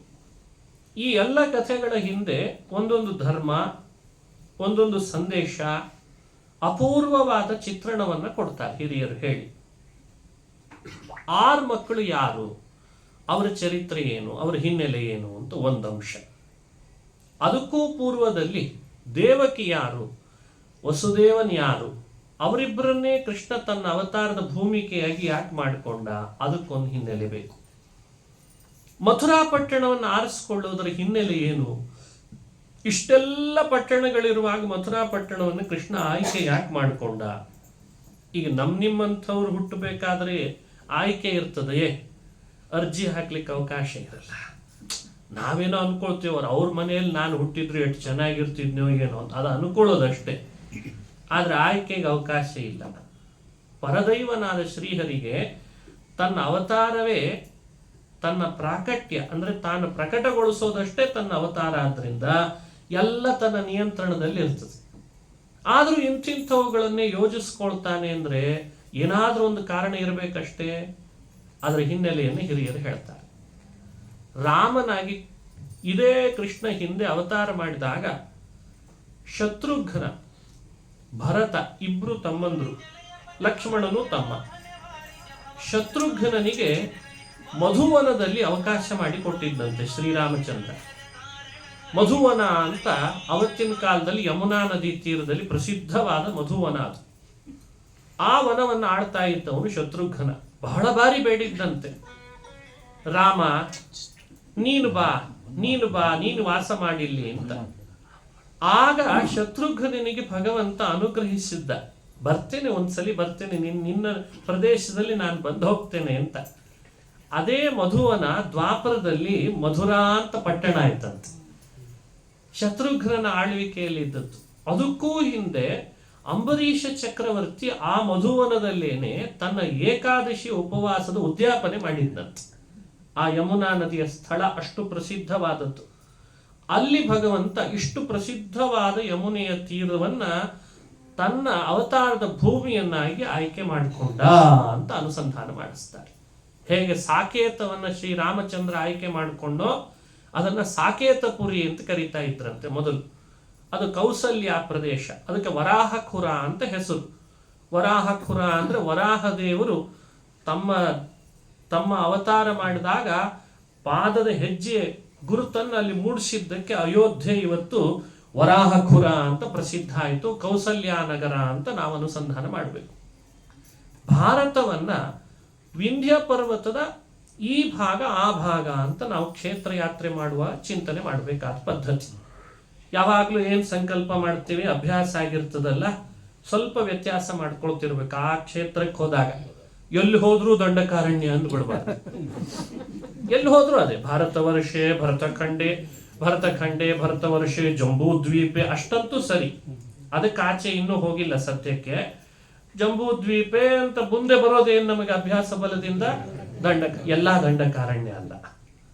ಕಾಶಿಗೆ ಹೋದ್ರೆ ಬೇರೆ, ಅಯೋಧ್ಯೆಗೆ ಹೋದ್ರೆ ಬೇರೆ, ಮಥುರೆಗೆ ಹೋದ್ರೆ ಬೇರೆ, ಹರಿದ್ವಾರಕ್ಕೆ ಹೋದ್ರೆ ಸ್ವಲ್ಪ ಬೇರೆ, ಸ್ವಲ್ಪ ಬಹಳ ಬೇರೆ ಇರಲ್ಲ. ಅದು ವಿಂಧ್ಯ ಪರ್ವತವನ್ನ ಮಧ್ಯಾಂತ ಮಾಡಿಕೊಂಡ್ರೆ ಭಾರತಕ್ಕೆ, ಮಧ್ಯಪ್ರದೇಶ ನೀವು ನೋಡಿರ್ಬೇಕು, ನರ್ಮದೆಯ ಉಗಮ ಸ್ಥಾನ ಓಂಕಾರೇಶ್ವರ, ಆ ವಿಂಧ್ಯ ಪರ್ವತದ ಉತ್ತರ ಭಾಗ ಎಲ್ಲ ಉತ್ತರ ಭಾರತ ಅಂತ ಅನುಸಂಧಾನ ಮಾಡ್ತಾರೆ. ವಿಂಧ್ಯದ ಈ ಕಡೆ ಈ ಆಚೆ ಬಂದ ಕೂಡಲೇ ಮತ್ತೆ ವಿಂಧ್ಯದ ದಕ್ಷಿಣ ಭಾಗ ಅಂತ ಅನುಸಂಧಾನ ಮಾಡಬೇಕು ನಾವು. ಇದು ನಮ್ಮ ಭಾರತ ಭೂಮಿಯನ್ನ ಪ್ರಾಚೀನರು ಚಿಂತನೆ ಮಾಡಿದ ಪದ್ಧತಿ. ಹಾಗಾಗಿ ಅಂಥ ಅದ್ಭುತವಾದ ಪ್ರದೇಶ ವಿಂಧ್ಯದ ಆಚೆ, ಯಮುನೆಯ ತೀರ, ಮಧುವನ, ಅದನ್ನೇ ಕೃಷ್ಣ ತನ್ನ ಜನ್ಮಭೂಮಿಯನ್ನಾಗಿ ಬಹಳ ಪವಿತ್ರವಾದ ಸ್ಥಾನ ಇದು ಅಂತ ತನ್ನ ಅವತಾರದಿಂದ ಮತ್ತಷ್ಟು ಪವಿತ್ರ ಮಾಡಿದ್ನಂತದ. ದೇವಕಿ ವಸುದೇವರನ್ನ ಯಾಕೆ ಕೃಷ್ಣ ತನ್ನ ತಂದೆ ತಾಯಂದ್ರನ್ನಾಗಿ ಮಾಡಿಕೊಂಡ, ಅದಕ್ಕೆ ಹಿನ್ನೆಲೆಯನ್ನು ಪುರಾಣ ಹೇಳ್ತದೆ. ಹಿಂದೆ ದೇವಕಿ ಪೃಷ್ಣಿ ಅಂತ ಒಬ್ಳು ಹೆಣ್ಮಗಳು, ವಸುದೇವ ಸುತಪ ಅಂತ ಪುರುಷ, ವಿವಾಹ ಮಾಡಿಕೊಂಡಿದ್ದಾರೆ. ಸುತಪ ಪೃಷ್ಣಿಯರು ದೇವಭಕ್ತರು. ವಿಷ್ಣುನನ್ನ ತಪಸ್ಸು ಮಾಡಿ ಕೇಳ್ಕೊಂಡ್ರು. ಬಹಳ ವರ್ಷದ ತಪಸ್ಸಿಗೆ ವಿಷ್ಣು ಪ್ರಕಟನಾಗಿದ್ದಾನೆ. ಏನ್ ವರ ಬೇಕು, ನಮಗೆ ವರ ಕೊಡೋದಾದ್ರೆ ನೀನ್ ಮಗನಾಗಿ ಬಾ ಸಾಕು ಅಂತಂದ್ರಂತ. ಬೇರೆ ಇನ್ನೇನು ಅಪೇಕ್ಷೆ ಇಲ್ಲ. ಸಾವಿರಾರು ವರ್ಷದ ತಪಸ್ಸಿಗೆ ಮಗನಾಗಿ ಬಾ ಅಂತ ವರ ಕೇಳಿದ್ರೆ ದೇವ್ರು ಕೊಡ್ತಾನೆ. ಆದ್ರೆ ದೇವರಿಗೆ ಸಂಕೋಚ ಆಯ್ತಂತ. ತಪಸ್ಸು ಬಹಳ ವರ್ಷದ್ದು, ದೀರ್ಘಕಾಲದ್ದು, ವರ ಬಹಳ ಸಣ್ಣದಾಯ್ತು ಅಂದ. ಮೋಕ್ಷ ಕೇಳ್ರಿ ಕೊಡ್ತೇನೆ ಅಂತಂದ್ರಂತ. ಆಗ ಸುತಪ ಪೃಷ್ಣಿಯರಂತಾರೆ, ನಮಗೆ ಮೋಕ್ಷ ಬೇಡ, ನಮಗೇನಿದ್ರು ನೀನು ಮಗನಾಗಬೇಕು ಅಂತ ಆಸೆ ಇದೆ ಅಂತ. ಭಗವಂತ, ನಾನು ನನ್ನನ್ನು ಕುರಿತು ತಪಸ್ ಮಾಡಿದವರಿಗೆ ಇಷ್ಟು ದೀರ್ಘಕಾಲ ತಪಸ್ ಮಾಡಿಸ್ಕೊಂಡು ಸಣ್ಣ ವರ ಕೊಟ್ಟೆ ಅಂದ್ರೆ ನನ್ನ ವ್ಯವಸ್ಥೆಗೆ ಸರಿ ಬರಲ್ಲ ಅಂತಂದಂತೆ. ಇದು ಧರ್ಮ ಸಂಸ್ಥಾಪನಾರ್ಥಾಯ ಅಂದ್ರೆ. ದೈವ ಅಂದ್ರೆ ಹೇಗಿದೆ, ನಾವು ನೀವು ನಂಬಿದ ಕೃಷ್ಣ, ರಾಮ, ನರಸಿಂಹ ಇವ್ರ ಬಗ್ಗೆ ಮಾತನಾಡ್ತಿದ್ದೇನೆ ಸದ್ಯಕ್ಕೆ. ಈಗ ಇಲ್ಲಿ ಮತ್ತೆ ನಮ್ಮ ಕ್ರಾಸ್ನಲ್ಲಿದೆ ಅಲ್ಲ, ಅದ್ರ ಬಗ್ಗೆ ಅಲ್ಲ ನಾನು ಹೇಳ್ತಾ ಇರೋದು. ನಮ್ಮ ಭಾರತೀಯ ಸನಾತನ ವೈಷ್ಣವ ವಿಷ್ಣು ಭಕ್ತರಾಗಿ, ಶಿವನ ಭಕ್ತರಾಗಿ, ದುರ್ಗೆ ಭಕ್ತರಾಗಿ, ಗಣೇಶನ ಭಕ್ತರಾಗಿ ಅಂತೇನೆಲ್ಲ ನಾವು ಆಸ್ತಿಕ ಸಮಾಜದವರಿದ್ದೇವೆ. ನಮ್ಮ ದೈವಗಳು ಹ್ಯಾಕೆ ಕೆಲಸ ಮಾಡ್ತಾವೆ ಅಂದ್ರೆ, ತನ್ನ ಭಕ್ತ ಮಾಡಿದ ಕೆಲಸಕ್ಕೆ ಆಚೆ ಈಚೆ ಇಲ್ಲದೆ ಫಲ ಕೊಡೋನೆ ದೈವ ಅಂತ ಅರ್ಥ. ಈಗ ನೀವು ಲೌಕಿಕದಲ್ಲಿ ಬಹಳ ನಾವು ನೋಡ್ತೇವೆ, 18 ಅವರ್ಸ್ ಕೆಲಸ ಮಾಡಿಸ್ಕೊಳ್ತಾರೆ, ಅಗ್ರಿಮೆಂಟ್ ನಲ್ಲಿ 12 ಅವರ್ಸ್ ಮಾತ್ರ ಇರ್ತದೆ. ಇದು ಮೋಸನ ಅಥವಾ ಅಲ್ವೋ, ಅಷ್ಟು ದುಡಿಸ್ಕೊಳ್ತಿದ್ದಾರೆ. ಅದ್ರ ಬಗ್ಗೆ ಚರ್ಚೆ ಮಾಡ್ಲಿಕ್ಕೆ ನಾನು ಹೋಗ್ತಾ ಇಲ್ಲ. ಭಗವಂತ ಹೇಗಿದ್ದಾನೆ ಅಂದ್ರೆ, 16,000 ವರ್ಷಗಳ ಕಾಲ ತಪಸ್ ಮಾಡಿದ ನನ್ನ ಭಕ್ತ ಕೇವಲ ನನ್ನ ಮಗನಾಗಿ ಬಾ ಅಂತ ಕೇಳ್ಕೊಂಡ್ರೆ ವರ ಕೊಡೋದು ದೊಡ್ಡದಲ್ಲ, ಆದ್ರೆ ತಪಸ್ಸಿಗೆ ತಕ್ಕ ವರ ಅಂತ ಅನಿಸಲ್ಲ ಅಂತ ಹೇಳಿ ಒಂದು ಬಾರಿ ಬೇಡ, ನೀನ್ ಬಯಸಿದ್ ಒಂದು ಬಾರಿ ಇರ್ಬೋದೇನೋ, ನಾನು 3 ಬಾರಿ ಬರ್ತೇನೆ ಅಂತ ವರ ಕೊಟ್ಟ ಅಂತ. ಇದು ಧರ್ಮ ಸಂಸ್ಥಾಪನಾರ್ಥಾಯ. ನನ್ನನ್ನು ನಂಬಿದರೆ, ನನ್ನ ಆರಾಧನೆ, ನನ್ನ ಕಥಾಶ್ರವಣ, ನನ್ನ ಪೂಜೆ, ನನ್ನನ್ನು ಕುರಿತು ತಪಸ್ಸು ಮಾಡಿದವರಿಗೆ ಯಾವ ಕಾರಣಕ್ಕೂ ಅವರ ತಪಸ್ಸಿಗೆ ಕಡಿಮೆ ಫಲ ಕೊಟ್ಟೆ ಅಂತ ಇಲ್ಲವೇ ಇಲ್ಲ. ಇನ್ನೂ ಅವರನ್ನು ಅನುಗ್ರಹಿಸೇ ಕಳಿಸ್ತೇನೆ. ಇದು ನನ್ನ ಸಂಸ್ಥೆಯಲ್ಲಿ ನನ್ನನ್ನು ಆರಾಧಿಸುವ ಭಕ್ತರಿಗೆ ನಾನು ಕೊಡುವ ಪ್ರತಿಫಲ ಅಂತ ಸ್ಥಾಪನೆ ಮಾಡಿದ್ದಂತೆ. 3 ಬಾರಿ ದೇವರು ವರ ಕೊಟ್ಟದ್ದಕ್ಕೆ ಮಗನಾಗಿ ಬರ್ತೇನೆ ಅಂತ ಮೊದಲನೇ ಬಾರಿ ಅವರಿಬ್ಬರಲ್ಲಿ ಒಂದು ಅವತಾರ ಮಾಡಿದ. ಆ ಅವತಾರದ ಹೆಸರು ಪ್ರಸಿದ್ಧಿ ಕಡಿಮೆ, ಲೋಕದಲ್ಲಿ ಪುರಾಣಗಳಲ್ಲಿ ಬಂದಿದೆ. ಅದನ್ನು ಪೃಶ್ನಿಗರ್ಭ ಅವತಾರ ಅಂತ ಕರೀತಾರೆ. ಪೃಶ್ನಿಗರ್ಭ ಅಂತಂದ್ರೆ ಇದು ಲೋಕದ ಪ್ರಸಿದ್ಧಿ ಹೆಚ್ಚಿಲ್ಲದೆ ಇದ್ರೂ ಅನುಸಂಧಾನ ಮಾಡಬೇಕು. ಶಿಂಶುಮಾರ ಲೋಕದ ಪ್ರಸಿದ್ಧಿ ಕಡಿಮೆ, ಆದ್ರೆ ದೇವರ ಅವತಾರ. ಒಳವಾನಲ ಅಂತ ಒಂದು ಅವತಾರ ಹೇಳ್ತಾರೆ ಭಗವತ್ಪಾದ. ವಾಡವಾಗ್ನಿ, ಲಾವಾರಸ ಬರ್ತದೆ ಪ್ರಪಂಚದಲ್ಲಿ, ಅಲ್ಲಲ್ಲಿ ಲಾವಾರಸ ಉತ್ಪತ್ತಿ. ಅದರ ಒಳಗಡೆ ಭಗವಂತನ ಒಂದು ರೂಪ ಇದೆ, ಅದಕ್ಕೆ ವಡವಾನಲ ಅಂತ ರೂಪ. ಅದು ಪ್ರಸಿದ್ಧಿ ಕಡಿಮೆ.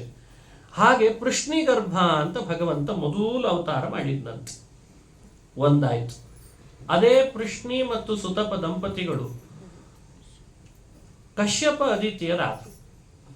ಆಗಲೂ ಭಗವಂತ ಅವರಲ್ಲಿ ಅವತರಿಸಿದ, ವಾಮನ ಅಂತ ಆದ. ವಾಮನ ಕಥೆ ಈಗಾಗಲೇ 9ನೇ ಸ್ಕಂದದಲ್ಲಿ ಶ್ರವಣ ಮಾಡಿದ್ವಿ. ವಾಮನನಾದಾಗ 2ನೇ ವರ ಆಯ್ತಷ್ಟೆ. 2ನೇ ಬಾರಿ ಅವತರಿಸಿದ.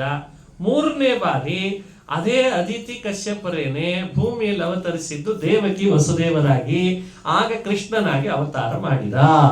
ಈಗ 3 ಬಾರಿ ಅವತಾರ ಮಾಡಿದ್ದೇನೆ, ನಿಮಗೆ ವರ ಪೂರ್ತಿ ಆಯ್ತು ಅಂತ ದೇವರು ಹೇಳದ ಅಂತ ಕಥೆ ಭಾಗವತ ಹೇಳ್ತದೆ. ಇದು ಸಂಗತಿ. ನಮಗೆ ಇದು ದೊಡ್ಡ ಸ್ಫೂರ್ತಿಯನ್ನು ಕೊಡುವ ಸಂಗತಿ. ಬಹಳ ಜನರಿಗೆ ದೇವರ ಬಗ್ಗೆ ಮಾಡುವಾಗ ಬರೋ ಒಂದು ದೊಡ್ಡ ಸಮಸ್ಯೆ ಏನು ಅಂದ್ರೆ, ಎಷ್ಟು ಮಾಡಿದ್ರು ಏನು ಕೊಟ್ರಪ್ಪ ದೇವರು, ಏನ್ ಪುರಾಣ ಹೇಳಿದ್ರೆ ಏನು, ಕೇಳಿದ್ರೆ ಏನು, ನಡೀತಾನೆ ಇದೆ, ಆಗ್ಬಾರ್ದು ಆಗ್ತಾನೆ ಇದೆ ಅಂತ ಅಂತಿರ್ತೀವಿ. ಆ ಥರದ ಮನುಷ್ಯರಿಗೆ ವಸುದೇವ ದೇವಕಿಯರ ಕಥೆ, ಪೃಶ್ನಿಗರ್ಭದ ಕಥೆ, ಅದು ಸ್ಫೂರ್ತಿಯನ್ನು ಕೊಡ್ತದೆ. ಅದಕ್ಕೆ ಈ ಚರಿತ್ರೆಯನ್ನು ಪುರಾಣ ಅನುಸಂಧಾನ ಮಾಡಿಸ್ತಾವೆ. ಯಾವ ಕಾರಣಕ್ಕೂ ಭಗವಂತನನ್ನು ಪ್ರೀತಿ ಪಡಿಸೋದಿದೆ ಅಲ್ಲ, ಅದು ವ್ಯರ್ಥ ಅಲ್ಲ. ನ ದೇವತೋಷಣಂ ವೃಥಾ. ದೇವರನ್ನು ಪ್ರೀತಿ ಪಡಿಸ್ಲಿಕ್ಕೆ ಮಾಡೋ ಕಾರ್ಯ ಯಾವುದು ವ್ಯರ್ಥ ಅಲ್ಲ. ಈ ಸಂಗತಿಯನ್ನು ಸ್ಪಷ್ಟಪಡಿಸ್ಲಿಕ್ಕೆ ಈ ಚರಿತ್ರೆಯನ್ನು ಹೇಳ್ತಾ ಇದ್ದಾರೆ. ಇದು ಧರ್ಮ. ಮತ್ತೊಂದು ಅಂಶ ಅನುಸಂಧಾನ ಮಾಡಬೇಕು. ವೈಚಾರಿಕ ಹಿನ್ನೆಲೆ ದೇವಕಿ ವಸುದೇವರ ಬಗ್ಗೆ ಇರಬೇಕಾದಂತೆ ಇವತ್ತಿನ ಕಾಲದಲ್ಲಿ. ದೇವಕಿ ಅವಳೊಬ್ಳು ಕಂಸನ ತಂಗಿ ಅಂತ ತಿಳಿದಿದ್ದೇವೆ. ದೇವಕನ ಮನೆಯಲ್ಲಿ ಬಂದವಳವಳು. ಅವಳನ್ನ ವಸುದೇವನಿಗೆ ವಿವಾಹ ಮಾಡಿಕೊಡ್ತಾನೆ ಅಂದ್ರೆ ವಸುದೇವ ಯಾರು?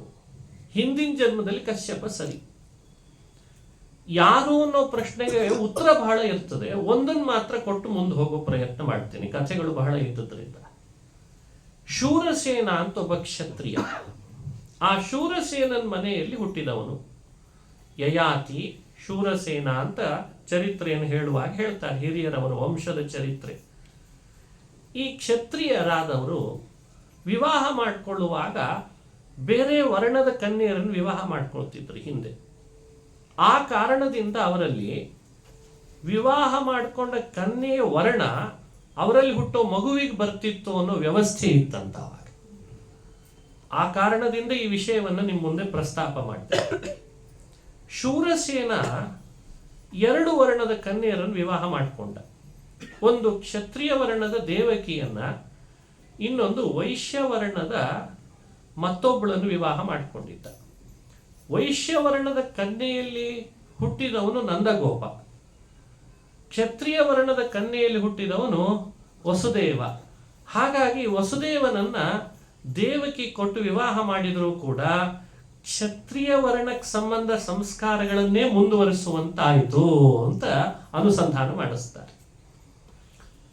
ಇದರ ಹಿನ್ನೆಲೆಯನ್ನು ಒಂದು ವಿಶೇಷವಾಗಿ ತಿಳಿಸಿದ್ದಿದೆ ಪುರಾಣಗಳಲ್ಲಿ. ಅದನ್ನು ಚಿಂತನೆ ಮಾಡಬೇಕಾದದ್ದೇ ನಾವು. ಮಾತುರ್ಜಾತಿ ಪಿತುರ್ಗುಣಾಹ ಅಂತ ಹಿಂದಿನ ವ್ಯವಸ್ಥೆಗಳು. ವಿದುರ ವೇದವ್ಯಾಸರಿಂದಲೇ ಹುಟ್ಟಿದ. ಧೃತರಾಷ್ಟ್ರ ವೇದವ್ಯಾಸನಿಂದಲೇ ಹುಟ್ಟಿದ. ಪಾಂಡುರಾಜ ವೇದವ್ಯಾಸನಿಂದಲೇ ಹುಟ್ಟಿದ ಅಂಬಿಕಾ ಅಂಬಾಲಿಕೆಯರಲ್ಲಿ, ಅಂಬಿಕಾ ತನಯ. ಧೃತರಾಷ್ಟ್ರ ಹುಟ್ಟಿದ್ದು ಅಂಬಿಕೆಯ ಮಗನಾಗಿ, ಅಂಬಿಕಾ ಅಂಬಾಲಿಕೆ. ಅಂಬಾಲಿಕೆಯಲ್ಲಿ ಹುಟ್ಟಿದವನು ಪಾಂಡು, ದಾಸಿಯಲ್ಲಿ ಹುಟ್ಟಿದವನು ವಿದುರ. ಈ ಮೂರು ನಿಯೋಗದ ವ್ಯತ್ಯಾಸಗಳಲ್ಲಿ ಆದದ್ದಿಷ್ಟೇ. ಅಂಬಿಕಾದಲ್ಲಿ ಹುಟ್ಟಿದ ಧೃತರಾಷ್ಟ್ರನಿಗೆ ವೇದವ್ಯಾಸರು ವಿಪ್ರ ಅಂತನೋ ಕಾರಣಕ್ಕೆ ವಿಪ್ರವರ್ಣ ಹೇಳಲಿಲ್ಲ. ಅಂಬಿಕೆ ಕ್ಷತ್ರಿಯಳಾದ ಕಾರಣ ಧೃತರಾಷ್ಟ್ರ ಕ್ಷತ್ರಿಯ ಅಂತ ವ್ಯವಸ್ಥೆ ಹೇಳಿದ್ರು. ಅಂಬಾಲಿಕೆ ಕ್ಷತ್ರಿಯಳಾದ ಕಾರಣ ಪಾಂಡುರಾಜನು ಕೂಡ ಕ್ಷತ್ರಿಯ ಅಂತ ಹೇಳ್ತಾರೆ. ಮಹಾಭಾರತದ ರಹಸ್ಯಗಳು. ಆದರೆ ವಿದುರನೂ ಕೂಡ ಅದೇ ವೇದವ್ಯಾಸರಿಂದ ಹುಟ್ಟಿದ್ರು. ಅವರ ಮನೆಯಲ್ಲಿದ್ದ ದಾಸಿ ಪುತ್ರನಾದ್ರಿಂದ ಅವನನ್ನು ಕ್ಷತ್ರಿಯರಲ್ಲಿ ಸೇರಿಸದೇನೆ ಮತ್ತೊಂದು ವರ್ಣಕ್ಕೆ ವ್ಯವಸ್ಥೆಯನ್ನು ಹೇಳ್ತಾರೆ. ಹೀಗೆ ವ್ಯವಸ್ಥೆಯನ್ನು ನೀವು ನೋಡಿದ್ರೆ ಆಶ್ಚರ್ಯ ಆಗ್ತದೆ. ಅದೇ ರೀತಿ ಪ್ರಕೃತ ವಸುದೇವ ಶೂರಸೇನನ ಕ್ಷತ್ರಿಯ ಹೆಂಡತಿಯಲ್ಲಿ ಹುಟ್ಟಿದ್ದಕ್ಕೆ ಕ್ಷತ್ರಿಯನೇ ಆಗ್ಬೇಕಾಯ್ತು. ಅದೇ ನಂದಗೋಪ ವೈಶ್ಯ ಹೆಣ್ಣಿನಲ್ಲಿ ಹುಟ್ಟಿದ್ದಕ್ಕೆ ವೈಶ್ಯವರ್ಣದ ಸಂಸ್ಕಾರನೇ ಪಡಿಬೇಕಾಯ್ತು ಅಂತ ಅನುಸಂಧಾನವನ್ನ ಹಿರಿಯರು ಮಾಡಿಸ್ತಾರೆ. ಇದರಲ್ಲಿ ಮತ್ತೊಂದು ರಹಸ್ಯ ಏನು ಅಂದ್ರೆ, ಕಶ್ಯಪ ಋಷಿ ಆದಾಗ್ಲೇನೆ ವಸುದೇವನಿಗೆ ಒಂದು ಸಮಸ್ಯೆ, ಒಂದು ಘಟನೆ ನಡೀತಂತೆ. ಬ್ರಹ್ಮದೇವರು ವರುಣನ್ ಮನೆಗೆ ಬಂದು ಒಂದು ಕಾಮಧೇನುವನ್ನು ಕೊಟ್ರಂತೆ. ವರುಣ, ನಿನ್ನ ಮನೆಯಲ್ಲಿ ಕಾಮಧೇನು ಇರಲಿ, ಕೆಲವು ದಿವಸ ಯಜ್ಞ ಯಾಗಗಳಿಗೆಲ್ಲ ಬಹಳಷ್ಟು ಹಾಲು ಕೊಡುತ್ತದೆ, ಎಲ್ಲ ಗೋವಿನ ಸಂಪತ್ತೇ ನಿಜವಾದ ಸಂಪತ್ತು, ಗೋವಿನಿಂದಲೇ ಒಂದು ದಿನವೂ ಬಿಟ್ಟು ಇರಬಾರ್ದು ಅಂತಿದೆ. ಗೋರಸ ಇಲ್ಲದೇನೆ ಒಂದು ದಿನವೂ ಭೋಜನ ಮಾಡಬಾರ್ದು ಅಂತಿದೆ. ಹಾಗಾಗಿ ಗೋರಸ ಬಹಳ ಮುಖ್ಯ. ವಿನಾ ಗೋರಸಂ ಕಹಾರಸಂ ಅಂತ, ತುಪ್ಪ, ಹಾಲು, ಮೊಸರು, ಗೋಮಯ, ಗೋಮೂತ್ರ ಇವು ಎಲ್ಲವೂ ಮನೆಯೊಳಗೆ ದಿನ ಇರಬೇಕಂತ. ಇವು ಒಂದೂ ಇಲ್ಲದೆ ಇರಲೇಬಾರದು ಅಂತ ಹೇಳ್ತಾರೆ ಹಿರಿಯರು. ಈಗೆಲ್ಲ ಸೋಪು, ಶಾಂಪು ಹಿಂಗೆಲ್ಲ ಏನು ಮಾಡ್ಕೊಂಡಿದ್ದೇವೆಲ್ಲ ನಾವು ಬಹಳ ಬುದ್ಧಿವಂತರು ಅಂತ. ಆಗ ಹಂಗೆಲ್ಲ ಇರಲಿಲ್ಲ. ಅವಾಗ ಗೋರಸ ಅಂತ ವ್ಯವಸ್ಥೆ. ಆ ರೀತಿ ಆ ಆಕಳಿನ ಸಂಪತ್ತಿನ ಮಹಿಮೆ ಅದನ್ನು ಕೊಟ್ಟು ಹೋದಾಗ ಕಶ್ಯಪ ಅದಿತಿಯರು ದೇವತೆಗಳಿಗೆಲ್ಲ ತಂದೆ ತಾಯಿ ಅಂದ್ರು. ಎಲ್ಲ ದೇವತೆಗಳು ಅದಿತಿಯಲ್ಲೇ ಹುಟ್ಟಿದವರು. ಆ ಮನ್ವಂತರನೇ ಹಾಗೆ, ವೈವಸ್ವತ ಮನ್ವಂತರದಲ್ಲಿ. ಒಮ್ಮೆ ಕಶ್ಯಪರನ್ನು ಆಹ್ವಾನಿಸಿದ, ಅಪ್ಪ ನೀನು ಬರಬೇಕು ನನ್ನ ಮನೆ ಯಾಗಕ್ಕೆ ಅಂತ. ವರುಣ ಯಾಗ ಮಾಡ್ತಾ ಇದ್ದಾನೆ. ಕಶ್ಯಪರಿಗೆ ಆ ಆಕಳ ಮೇಲೆ ಕಣ್ಣು ಹೋಯ್ತಂತೆ. ಏನು ಈ ಆಕಳು ಇಷ್ಟು ಚೆನ್ನಾಗಿದೆ ಅಲ್ಲ, ನಮ್ಮ ಮನೆಯಲ್ಲೂ ಯಾಗ ಯಜ್ಞ ನಡೀತಿರ್ತದೆ, ಈ ಆಕಳ ನಮ್ಮ ಮನೆಗೆ ತಗೊಂಡೋದ್ರೆ ಎಷ್ಟು ಚೆನ್ನಾಗಿರ್ತದೆ ಅಂತ ವರುಣನ ಹತ್ರ ಹೋಗಿ, ವರುಣ ಮಗನಾಗಬೇಕು ಸಲಿಗೆಯಲ್ಲಿ ಹೇಳ್ತಾನೆ, ನನಗೆ ಆಕಳ ಕೊಡು ತಗೊಂಡು ಹೋಗ್ತೇನೆ. ವರುಣ ಬೇಡ್ಕೊಂಡ. ಬ್ರಹ್ಮದೇವರು ಕೊಟ್ಟು ಹೋಗಿದಾರಷ್ಟೇ, ಅದನ್ನ ನಂದು ಅಂತ ಇನ್ನು ಹೆಸರಿಗೆ ಬರ್ಸ್ಕೊಂಡಿಲ್ಲ ನಾನು, ಯಾವಾಗ ಬೇಕಾದ್ರೂ ಬಂದು ಕೇಳ್ಬೋದು. ಹಾಗಾಗಿ ನೀವು ಅದನ್ನ ತಗೊಂಡು ಹೋಗ್ತೀನಿ ಅಂತ ಹಠ ಮಾಡಿದ್ರೆ ನಾನು ಕೊಡ್ಲಿಕ್ಕೆ ಜವಾಬ್ದಾರನಲ್ಲ, ನೀವು ತಗೊಂಡು ಹೋಗ್ಬೇಡಿ ಅಂತ ಹೇಳ್ದ. ಕಶ್ಯಪರಿಗೆ ಏನೋ ಅದ್ರ ಮೇಲೆ ಬಹಳ ಆಸೆ. ಅವನು ಎಷ್ಟು ಹೇಳಿದ್ರೂ ಕೇಳದೆ ಆ ಆಕಳ ತಗೊಂಡು ಮನೆಗೆ ಬಂದೇ ಬಿಟ್ರಂತ ಕಶ್ಯಪ. ಅವರು ಹೋದ ಮೇಲೆ ಬ್ರಹ್ಮದೇವರು ವರುಣನ ಮನೆಗೆ ಬಂದ್ರು. ಏನ ನಿನ್ ಮನೆಗೆ ಒಂದು ಆಕಳ ಕೊಟ್ಟಿದ್ನೆಲ್ಲ ಅವತ್ತು ಎಲ್ಲಿ ಅಂತ ಕೇಳಿ. ಧರ್ಮ ಸಂಸ್ಥಾಪನಾರ್ಥ ನೋಡಿ, ದೇವಲೋಕದಲ್ಲಿಯೂ ಕೂಡ ಹಾಗೆ ಘಟನೆಗಳು ನಡೆದಿದ್ದಾವೆ. ಅಲ್ಲಿಯೂ ಮಾತಿಗೆ ತಪ್ಪಿದ್ರೆ, ಕೊಟ್ಟದ್ದನ್ನು ತಪ್ಪಾಗಿ ವ್ಯವಸ್ಥೆ ಮಾಡಿದ್ರೆ ಎಷ್ಟೆಲ್ಲ ಥರದ ಶಿಕ್ಷೆಗಳಿರ್ತಾವೆ, ಏನೆಲ್ಲ ಆಗ್ತಾವೆ ಅಂತ ತಿಳಿದ್ರೆ ತಾನೇ ಮಾನವ ಲೋಕ ತನ್ನನ್ನು ತಿದ್ದುಕೊಳ್ಬಹುದು. ಅದೇ ಉದ್ದೇಶ. ಆವಾಗ ವರುಣ ತಬ್ಬಿಬ್ಬಾಗಿಬಿಟ್ಟ, ಸುಮ್ಮನೆ ಇರಲಿಲ್ಲ, ಅಪ್ಪನ ಮೇಲೂ ಹಾಕಲಿಲ್ಲ. ನಾನು ಹೇಳ್ದೆ ಬ್ರಹ್ಮದೇವ್ರೆ, ಅಪ್ಪನಿಗೆ ಬಹಳ ಬೇಕು ಅಂತ ಹಠ ಮಾಡಿದ್ರು, ನಾನು ತಡಿಲಿಕ್ಕಾಗಲಿಲ್ಲ, ಏನ್ ಮಾಡ್ಲಿ ಅಂತಂದ. ಆಗ ವರುಣನ ಮೇಲೆ ಸಿಟ್ಟು ಬರಲಿಲ್ಲ ಬ್ರಹ್ಮದೇವರಿಗೆ. ವರುಣ ಇಷ್ಟು ಹೇಳಿದ್ರೂ ಕಶ್ಯಪ ತಗೊಂಡು ಹೋದ್ನಲ್ಲ ನೋಡಿ, ಪ್ರಾಮಾಣಿಕತೆಗೆ ಎಷ್ಟು ಬೆಲೆ ಇದೆ, ಇದನ್ನ ಅರ್ಥೈಸ್ಕೊಳ್ಬೇಕು. ಅದೇನು ಒಂದು ಆಕಳ, ದೇವಲೋಕ ಅದು. ಬ್ರಹ್ಮದೇವರಿಗೆ ಅಂಥ ಆಕಳ ಎಷ್ಟು ಸೃಷ್ಟಿ ಮಾಡ್ಲಿಕ್ಕೆ ಬರ್ತದೆ ಹೇಳಿ? ಒಂದ ಎರಡ ಯೋಚಿಸ್ಬೇಕಲ್ವೇ? ಅಂಥ ಲಕ್ಷ ಆಕಳ ಸೃಷ್ಟಿ ಮಾಡಿ ತಕ್ಷಣ ಕೊಡುವ ಬ್ರಹ್ಮದೇವರು ಕೂಡ ಪ್ರಾಮಾಣಿಕತೆ ಅನ್ನೋದೊಂದು ಧರ್ಮ ಇದೆಯಲ್ಲ, ಅದನ್ನು ಮೀರಿದ ಅಂತಾರಂತ. ನಾನ್ ಕೊಟ್ಟೋಗಿದ್ದೇನೆ ಅಂತ ಹೇಳಿದ್ರು, ಬೇಡ ಅಂತ ನೀನ್ ತಡೆದ್ರು ಕಶ್ಯಪರ ಆಕಳ ಮನೆಗೆ ತಗೊಂಡು ಹೋದ್ನಲ್ಲ, ಅದರ ಮೇಲೆ ಆಸೆ ಪಟ್ಟು ಭೂಮಿಯ ಮೇಲೆ ಹುಟ್ಟಿದ್ರೂ ಕೂಡ ಕ್ಷತ್ರಿಯನಾಗಿ ಗೋಜೀವನಕನಾಗ್ಲಿ ಅಂತ ಶಾಪ ಕೊಟ್ಬಿಟ್ರು. ನೋಡಿ, ಒಬ್ಬ ವ್ಯಕ್ತಿ ಭೂಮಿಯಲ್ಲಿ ಹುಟ್ಟಿದಾಗ ಈ ವೃತ್ತಿಯನ್ನೇ ಅವಲಂಬಿಸಬಹುದಾದರೂ ವರ್ಣಾನುಗುಣ ವೃತ್ತಿಯನ್ನು ಅವಲಂಬಿಸದೆ ಯಾಕಿರ್ತಾರೆ ಅಂತನ್ಲಿಕ್ಕೆ ಈ ಕಥೆಯನ್ನು ನಮಗೆ ರಹಸ್ಯವಾಗಿ ಹೇಳ್ತಾರೆ. ಇದು ಧರ್ಮ ಸಂಸ್ಥಾಪನಾರ್ಥಾಯ. ಬಹಳ ಜನ ಕೇಳ್ತಿರ್ತಾರೆ, ನೀವು ವಿಪ್ರರು, ನೀವು ವೇದಾಧ್ಯಯನಶೀಲರಾಗಿ ಯಾವಾಗಲೂ ಕೂಡ ವೇದ ವೈದಿಕ ವ್ಯವಸ್ಥೆಯೊಳಗೆ ಇರಬೇಕು, ನೀವು ಹೋಗಿ ಹೋಗಿ ಕೆಲಸ ಯಾಕೆ ಮಾಡ್ಕೊಂಡಿದ್ದೀರಿ ಅಂತ ಕೇಳ್ತಾರೋ ಇಲ್ಲೋ, ಇಂಥ ಶಾಪ ಬಂದಿದಾವೋ ಏನೋ ನಮಗೆ ಅಂತ ಯೋಚನೆ ಮಾಡ್ಬೇಕಿವಾಗ. ಎಂತೆಂಥ ರಹಸ್ಯಗಳು ಹೇಳ್ತದೆ ಪುರಾಣ. ಇದು ಹರಿವಂಶದಲ್ಲಿ ಹೇಳಿದ ವಿಷಯವನ್ನು ಭಗವತ್ಪಾದರು ನಿರ್ಣಯಿಸಿ ಈ ಭಾಗವತಕ್ಕೆ ನಮಗೆ ಅನುಸಂಧಾನ ಮಾಡಿಸ್ತಾರೆ. ಹಾಗಾಗಿ ಹುಟ್ಟಿದ್ದು ಕ್ಷತ್ರಿಯನಾಗಿ ಹುಟ್ಟಿದ್ರು ಶಾಪ ಬಂದದ್ರಿಂದ ಕ್ಷತ್ರಿಯೋಚಿತವಾದ ಧರ್ಮ ಪಾಲಿಸುವವನೇ ಆದರೂ ಕೂಡ ಸಂಸ್ಕಾರ ಅದರಂತೆ ಪಡೆದ್ರು ಅವನಿಗೆ ಅತಿ ಹೆಚ್ಚು ಒಂದಾಕಳ, ಮತ್ತೆ 10 ಆಕಳ ಅಲ್ಲ, ಒಂದಾಕಳವನ್ನ ಮಿಸ್ಯೂಸ್ ಮಾಡಿಕೊಂಡ ಅನ್ನೋ ಕಾರಣಕ್ಕೆ ಗೋವಿನ ಉಪಜೀವನ ನಡೆಸುವಂತಾಗ್ಲಿ ಅಂತ ಶಾಪ ಹಾಕಿಬಿಟ್ಟಿದ್ದಾರೆ. ಇದು ಅವನ ಬದುಕಿನಲ್ಲಿ ನಡೆದ ಒಂದು ದುರಂತ. ಅದಕ್ಕೆ ಅನುಗುಣವೇ ಕಶ್ಯಪನೇ ಮುಂದೆ ಭೂಮಿಯಲ್ಲಿ ಏನಾಗಿ ಹುಟ್ಟಿದ? ವಸುದೇವನಾಗಿ ಹುಟ್ಟಿದ. ವಸುದೇವನಾಗಿ ಹುಟ್ಟಿದಾಗಲೂ ಕೃಷ್ಣ ಬ್ರಹ್ಮ ಕೊಟ್ಟ ಶಾಪದಂತೆ ವಸುದೇವ ಹೀಗಾಗಿದ್ದಾನೆ, ಆದ್ರೆ ನಾನು ಅವನಿಗೆ ಮಗನಾಗಿ ಬರ್ತೇನೆ ಅಂತ ಹೇಳಿದ್ದೇನೆ. ಅವನು ಗೋ ಉಪಜೀವಕನೇ ಆಗಬೇಕಾಗ್ತದೆ. ಗೋ ಉಪಜೀವಕ ಅಂತಂದ್ರೆ ಅದರದ ಅಭಿಪ್ರಾಯ, ಅದೆಲ್ಲ ಪುರಾಣಗಳ ಶಬ್ದಗಳು. ಗೋವಿನಿಂದ ಬರುವಂತಹ ಸಂಪತ್ತನ್ನ ಅನುಭವಿಸಿ ಮಾರಾಟ ಇತ್ಯಾದಿಗಳ ವ್ಯವಹಾರಗಳನ್ನು ಮಾಡಿಕೊಂಡು ಜೀವನವನ್ನು ನಡೆಸೋದಕ್ಕೆ ಗೋಜೀವನಕ ಅಂತ ಕರೀತಾರಂತೆ. ಅದನ್ನು ಭಗವತ್ಪಾದರು ಗೋಜೀವ ಧನವ ಬಭೂವ ಅಂತ ಹೇಳಿದ್ದಾರೆ. ಅದು ಅವನ ಜೀವನದಲ್ಲಿ ನಡೆದ ಘಟನೆ ಅಂತ ವ್ಯಾಖ್ಯಾನ ಮಾಡಿದ್ದಾರೆ. ಕೃಷ್ಣನು ಅವತಾರ ಅವರ ಮನೆಯಲ್ಲೇ ಮಾಡಿದ, ಸಂಸ್ಕಾರ ಎಲ್ಲ ಕ್ಷತ್ರಿಯರಂತೆ ಮಾಡಿಸ್ಕೊಂಡ ಅಂತ ಹೇಳ್ತಾರೆ. ಗರ್ಗಾಚಾರ್ಯರು ಅಂತ ಯಾದವರ ಕುಲ ಪುರೋಹಿತರಿದ್ರು. ಅವರನ್ನು ಹೇಳಿ ಕಳಿಸ್ತಿದ್ದಂತೆ ವಸುದೇವ ಜೈಲಿನಲ್ಲಿ ಇದ್ರೂ ಕೂಡ, ನನ್ನ ಮಗ ಕೃಷ್ಣ ಎಷ್ಟೇ ಆಗಲಿ ಕ್ಷತ್ರಿಯ ಸಂಸ್ಕಾರಕ್ಕೆ ಒಳಪಡಬೇಕು, ಆದರೆ ನಂದಗೋಪನ್ ಮನೆಯಲ್ಲಿದ್ದಾನೆ, ಅವನು ವೈಶ್ಯ ಜಾತಿಯಲ್ಲಿ ಬಂದವನು, ಸಂಸ್ಕಾರ ಅದರಂತಾಗೋದಲ್ಲ, ನನ್ನಂತೆ ಸಂಸ್ಕಾರ ನಡೆಸ್ರಿ ಅಂತ ಹೇಳಿ ಕಳಿಸಿದ್ದಕ್ಕೆ ಗರ್ಗಾಚಾರ್ಯರು ನಂದಗೋಕುಲಕ್ಕೆ ಹೋಗಿ ಎಲ್ಲಾ ಸಂಸ್ಕಾರಗಳನ್ನು ಕ್ಷತ್ರಿಯರಂತೆ ಮಾಡ್ತಿದ್ರು. ಹುಟ್ಟು ಮನುಷ್ಯನಿಗೆ ಏನಾಗ್ತದೆ ಅನ್ನೋದು ಒಂದಾದ್ರೆ, ಹುಟ್ಟಿದ ನಂತರ ಸಂಸ್ಕಾರ ಏನಾಗ್ತದಲ್ಲ ಅದು ಬಹಳ ಮುಖ್ಯ ಅನ್ನೋ ಧರ್ಮವನ್ನ ಭಗವಂತ ತನ್ನ ಹುಟ್ಟಿನಿಂದಲೇ ತೋರಿಸಿದ. ಅದಕ್ಕೆ ಧರ್ಮ ಸಂಸ್ಥಾಪನಾರ್ಥಾಯ ಸಂಭವಾಮಿ ಯುಗೆ ಯುಗೆ. ಅವನಿಗೇನು ಕಟ್ನಿಟ್ಟಿದೆ ಹೇಳ್ರಿ? ಅವನಿಗೆ ಯಾವ ನಿರ್ಬಂಧ? ಎಲ್ಲಿ ಹುಟ್ಟಿದ್ರೆ ಏನು, ಎಲ್ಲಿ ಇದ್ರೆ ಏನು, ನಿಯಮಗಳೇ ಇಲ್ಲ ಅವನಿಗೆ. ಆದ್ರೆ ಪುರಾಣಗಳು ಇದನ್ನ ಸ್ಪಷ್ಟವಾಗಿ ಹೇಳ್ತಾ ಬರ್ತಾರೆ. ನಂದಗೋಪನ ಮನೆಯಲ್ಲಿ ಬೆಳವಣಿಗೆ ಆಗಿದೆ, ಸಂಸ್ಕಾರಗಳೆಲ್ಲ ಕ್ಷತ್ರಿಯನಂತಾಗಿದೆ ಅನ್ನೋದನ್ನು ಭಗವತ್ಪಾದರು ಚಕ್ರೇ ಕ್ಷತ್ರಿಯ ಯೋಗ್ಯಾನ್ ಸಂಸ್ಕಾರಾನ್ ಅಂತ ಸ್ಪಷ್ಟವಾಗಿ ಪುರಾಣದ ಮಾತನ್ನ ಪ್ರಮಾಣೀಕರಿಸಿ ಹೇಳ್ತಾರೆ. ನೋಡಿ, ಇವತ್ತು ಪ್ರಪಂಚದಲ್ಲಿ ಕೃಷ್ಣನ ಇತಿಹಾಸವನ್ನ ಹೇಳೋರ ಸಂಖ್ಯೆ ಜಾಸ್ತಿ ಆಗಿದೆ, ಆದ್ರೆ ವರ್ಣದ ಹೆಸರು ಮಾತ್ರ ಯಾರು ಎತ್ತೋ ಹಾಗಿಲ್ಲ. ಅಂದ್ರೆ ರೈಟಿಸ್ಟ್ ಲೆಫ್ಟಿಸ್ಟ್ ಅನ್ನೋ ಹೆಸರಿನಲ್ಲಿಯೋ ಸೆಕ್ಯುಲರಿಸಂ ಅಂತ ಸಂವಿಧಾನದಲ್ಲಿ ಸೇರಿಸಿದಾಗಿಂದಲೋ ಭಾರತ ಭೂಮಿಯಲ್ಲಿ ಹುಟ್ಟಿದವರು ಕೂಡ ವರ್ಣದ ವ್ಯವಸ್ಥೆಯ ಬಗ್ಗೆ ದ್ವೇಷ ಕಾರುವಂತೆ ಹುಟ್ಟಿಸಿದ್ದಾರೆ ಶೈಕ್ಷಣಿಕವಾಗಿ. ಅಂದ್ರೆ ಇದಲ್ವೇ ವಿಪರ್ಯಾಸ? ಇದನ್ನು ಬಹಳ ಎಚ್ಚರದಿಂದ ಯೋಚನೆ ಮಾಡಬೇಕು ನಾವು. ಭಗವಂತ ಅದನ್ನ ಸ್ಪಷ್ಟವಾಗಿ ತಾನೇ ಹಾಗೆ ಬೆಳೆದು ನಿಂತಂತೆ, ತಾನೇ ಸಂಸ್ಕಾರಗಳನ್ನು ಮಾಡಿಸ್ಕೊಂಡ ಅಂತ ಪುರಾಣಗಳು ವ್ಯಾಖ್ಯಾನ ಮಾಡ್ತಾರೆ. ಹಾಗಾಗಿ ಇವತ್ತಿನ ಜನರೇಷನ್ ಏನಾಗ್ತದೋ ಮುಂದಿನ ಜನರೇಷನ್ಗೆ ಅದು ಪಾಠವಾಗ್ತದೆ.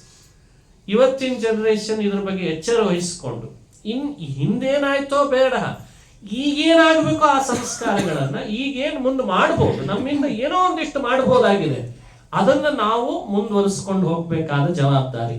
ಇದನ್ನು ಕೃಷ್ಣ ತಾನು ಅಷ್ಟು ಚೆನ್ನಾಗಿ ಪಾಲನೆ ಮಾಡ್ತಾ ಇದ್ದ ಅನ್ನೋದಕ್ಕೆ ಅನುಸಂಧಾನ ಮಾಡಿಸ್ತಾರೆ. ಆಮೇಲೆ ಕೃಷ್ಣಾವತಾರದ ಕಥೆಗಳನ್ನು ಮುಂದುವರಿಸಿದರೆ ನಂದಗೋಪ ಯಶೋದೆಯ ಮನೆಯಲ್ಲೇ ಕೃಷ್ಣ ಬೆಳವಣಿಗೆ ಆಯಿತು. ಬಾಲ್ಯಲೀಲೆಗಳೆಲ್ಲ ಅಲ್ಲೇ ಕಳೆದ ಅಂತ ಕಥೆ ಇದೆ. ಅವರು ಯಾರು, ಅವರ ಹಿನ್ನೆಲೆ ಏನು, ಅದನ್ನು ಹಿರಿಯರು ಹೇಳ್ತಾರೆ. ದ್ರೋಣ ಅಂತ 8 ಜನ ವಸುಗಳು, ಮನೆಯಲ್ಲಿ ನಾವು ಶ್ರಾದ್ದ ಮಾಡುವಾಗ ಸಾಮಾನ್ಯವಾಗಿ ವಸು, ರುದ್ರ, ಆದಿತ್ಯ ಅಂತ ಪಿತೃಪಿತಾಮಹ, ಪ್ರಪಿತಾಮಹ ಅಂತ ಹೇಳ್ತೀವಿ. ಪಿತೃಗಳಲ್ಲೆಲ್ಲ ವಸುಗಳು ದೇವತೆಗಳಿರ್ತಾರೆ, ಪಿತಾಮಹರಲ್ಲಿ ಎಲ್ಲ ರುದ್ರ, ಅದೇ ರೀತಿ ಪ್ರಪಿತಾಮಹರಲ್ಲೆಲ್ಲ ಆದಿತ್ಯ ಅಂತ ತಿಳಿತೀವಿ. ಇದು ನಿಮ್ಮ ಚಲಾವಣೆಯಲ್ಲಿರುವಂತಹ ವಿಷಯಗಳಾದ್ರಿಂದ ಸ್ವಲ್ಪ ಪರಿಚಯಿಸ್ತೇನೆ. ಯಾರಿಗೂ ಏನೂ ಪರಿಚಯನೇ ಇಲ್ಲದೆ ಒಂದು ಗುಂಪಿಗೆ ಒಂದು ಪ್ರವಚನ ಮಾಡೋದಿದೆ, ಅವ್ರಿಗೆ ಹೇಗೆ ಹೇಳಬೇಕಾಗ್ತದೆ ಅಂದ್ರೆ, ವಸುದೇವ ದೇವಕಿಯರ ಮನೆಯಲ್ಲಿ ಕೃಷ್ಣ ಹುಟ್ಟಿದ, ಅಲ್ಲಿ ಬೆಳೆದ, ಮೊಸರು ಕದ್ದ, ಹಾಲು, ಅಂದ್ರೆ ಸೂಪರ್ಫಿಷಿಯಲ್ ಭಾಗವತ. ಅಂದ್ರೆ ಭಾಗವತದಲ್ಲೇ ಪ್ರಭೇದಗಳಿವೆ, ಏನೂ ಬೇಕಿಲ್ಲ ಅಲ್ಲಿ ಧರ್ಮದ ಬಗ್ಗೆ ಹೇಳೋ ಹಾಗಿಲ್ಲ, ವಿವರಣೆ ಕೊಡೋ ಹಾಗಿಲ್ಲ. ಅವ್ರಿಗೇನಂದ್ರೆ ಎಲ್ಲ ಮೌಲಿಕವಾದ ವಿಷಯಗಳು ಅನ್ನೋ ಹೆಸರಿನಲ್ಲಿ ಬಹಳ ಎತ್ತರದಲ್ಲಿ ಭಾಗವತ ಹೇಳಿ ಮೇಲ್ ಪುರಾಣ ಅದಕ್ಕೋಸ್ಕರ ಇಷ್ಟೇ ಇದೆ ಅಂತ ಭಾವಿಸಬಾರ್ದಲ್ವೇ. ವಸು, ರುದ್ರ, ಆದಿತ್ಯ ಅಂತ ಪಿತೃಗಳ ದೇವತೆಗಳಲ್ಲಿ ವಸು ಅಂತ ಏನ್ ಹೇಳ್ತಾರೆ, ಅವ್ರು 8 ಜನ ಅಂತ ಹರಿವಂಶ ಹೇಳ್ತದೆ. ರುದ್ರರು 11 ಜನ, ಆದಿತ್ಯರು 12 ಜನ. ಆ 8 ರುದ್ರರಲ್ಲಿ 8 ವಸುಗಳಲ್ಲಿ ಒಬ್ಬ ವಸುವಿನ ಹೆಸರು ದ್ರೋಣ, ಇನ್ನೊಬ್ಬನ ಹೆಸರು ದ್ಯು. ಆ ದ್ಯುನಾಮಕ ವಸುವೇ ಭೀಷ್ಮನಾಗಿ ಭೂಮಿಯಲ್ಲಿ ಅವತಾರ ಮಾಡಿದ್ದಂತೆ.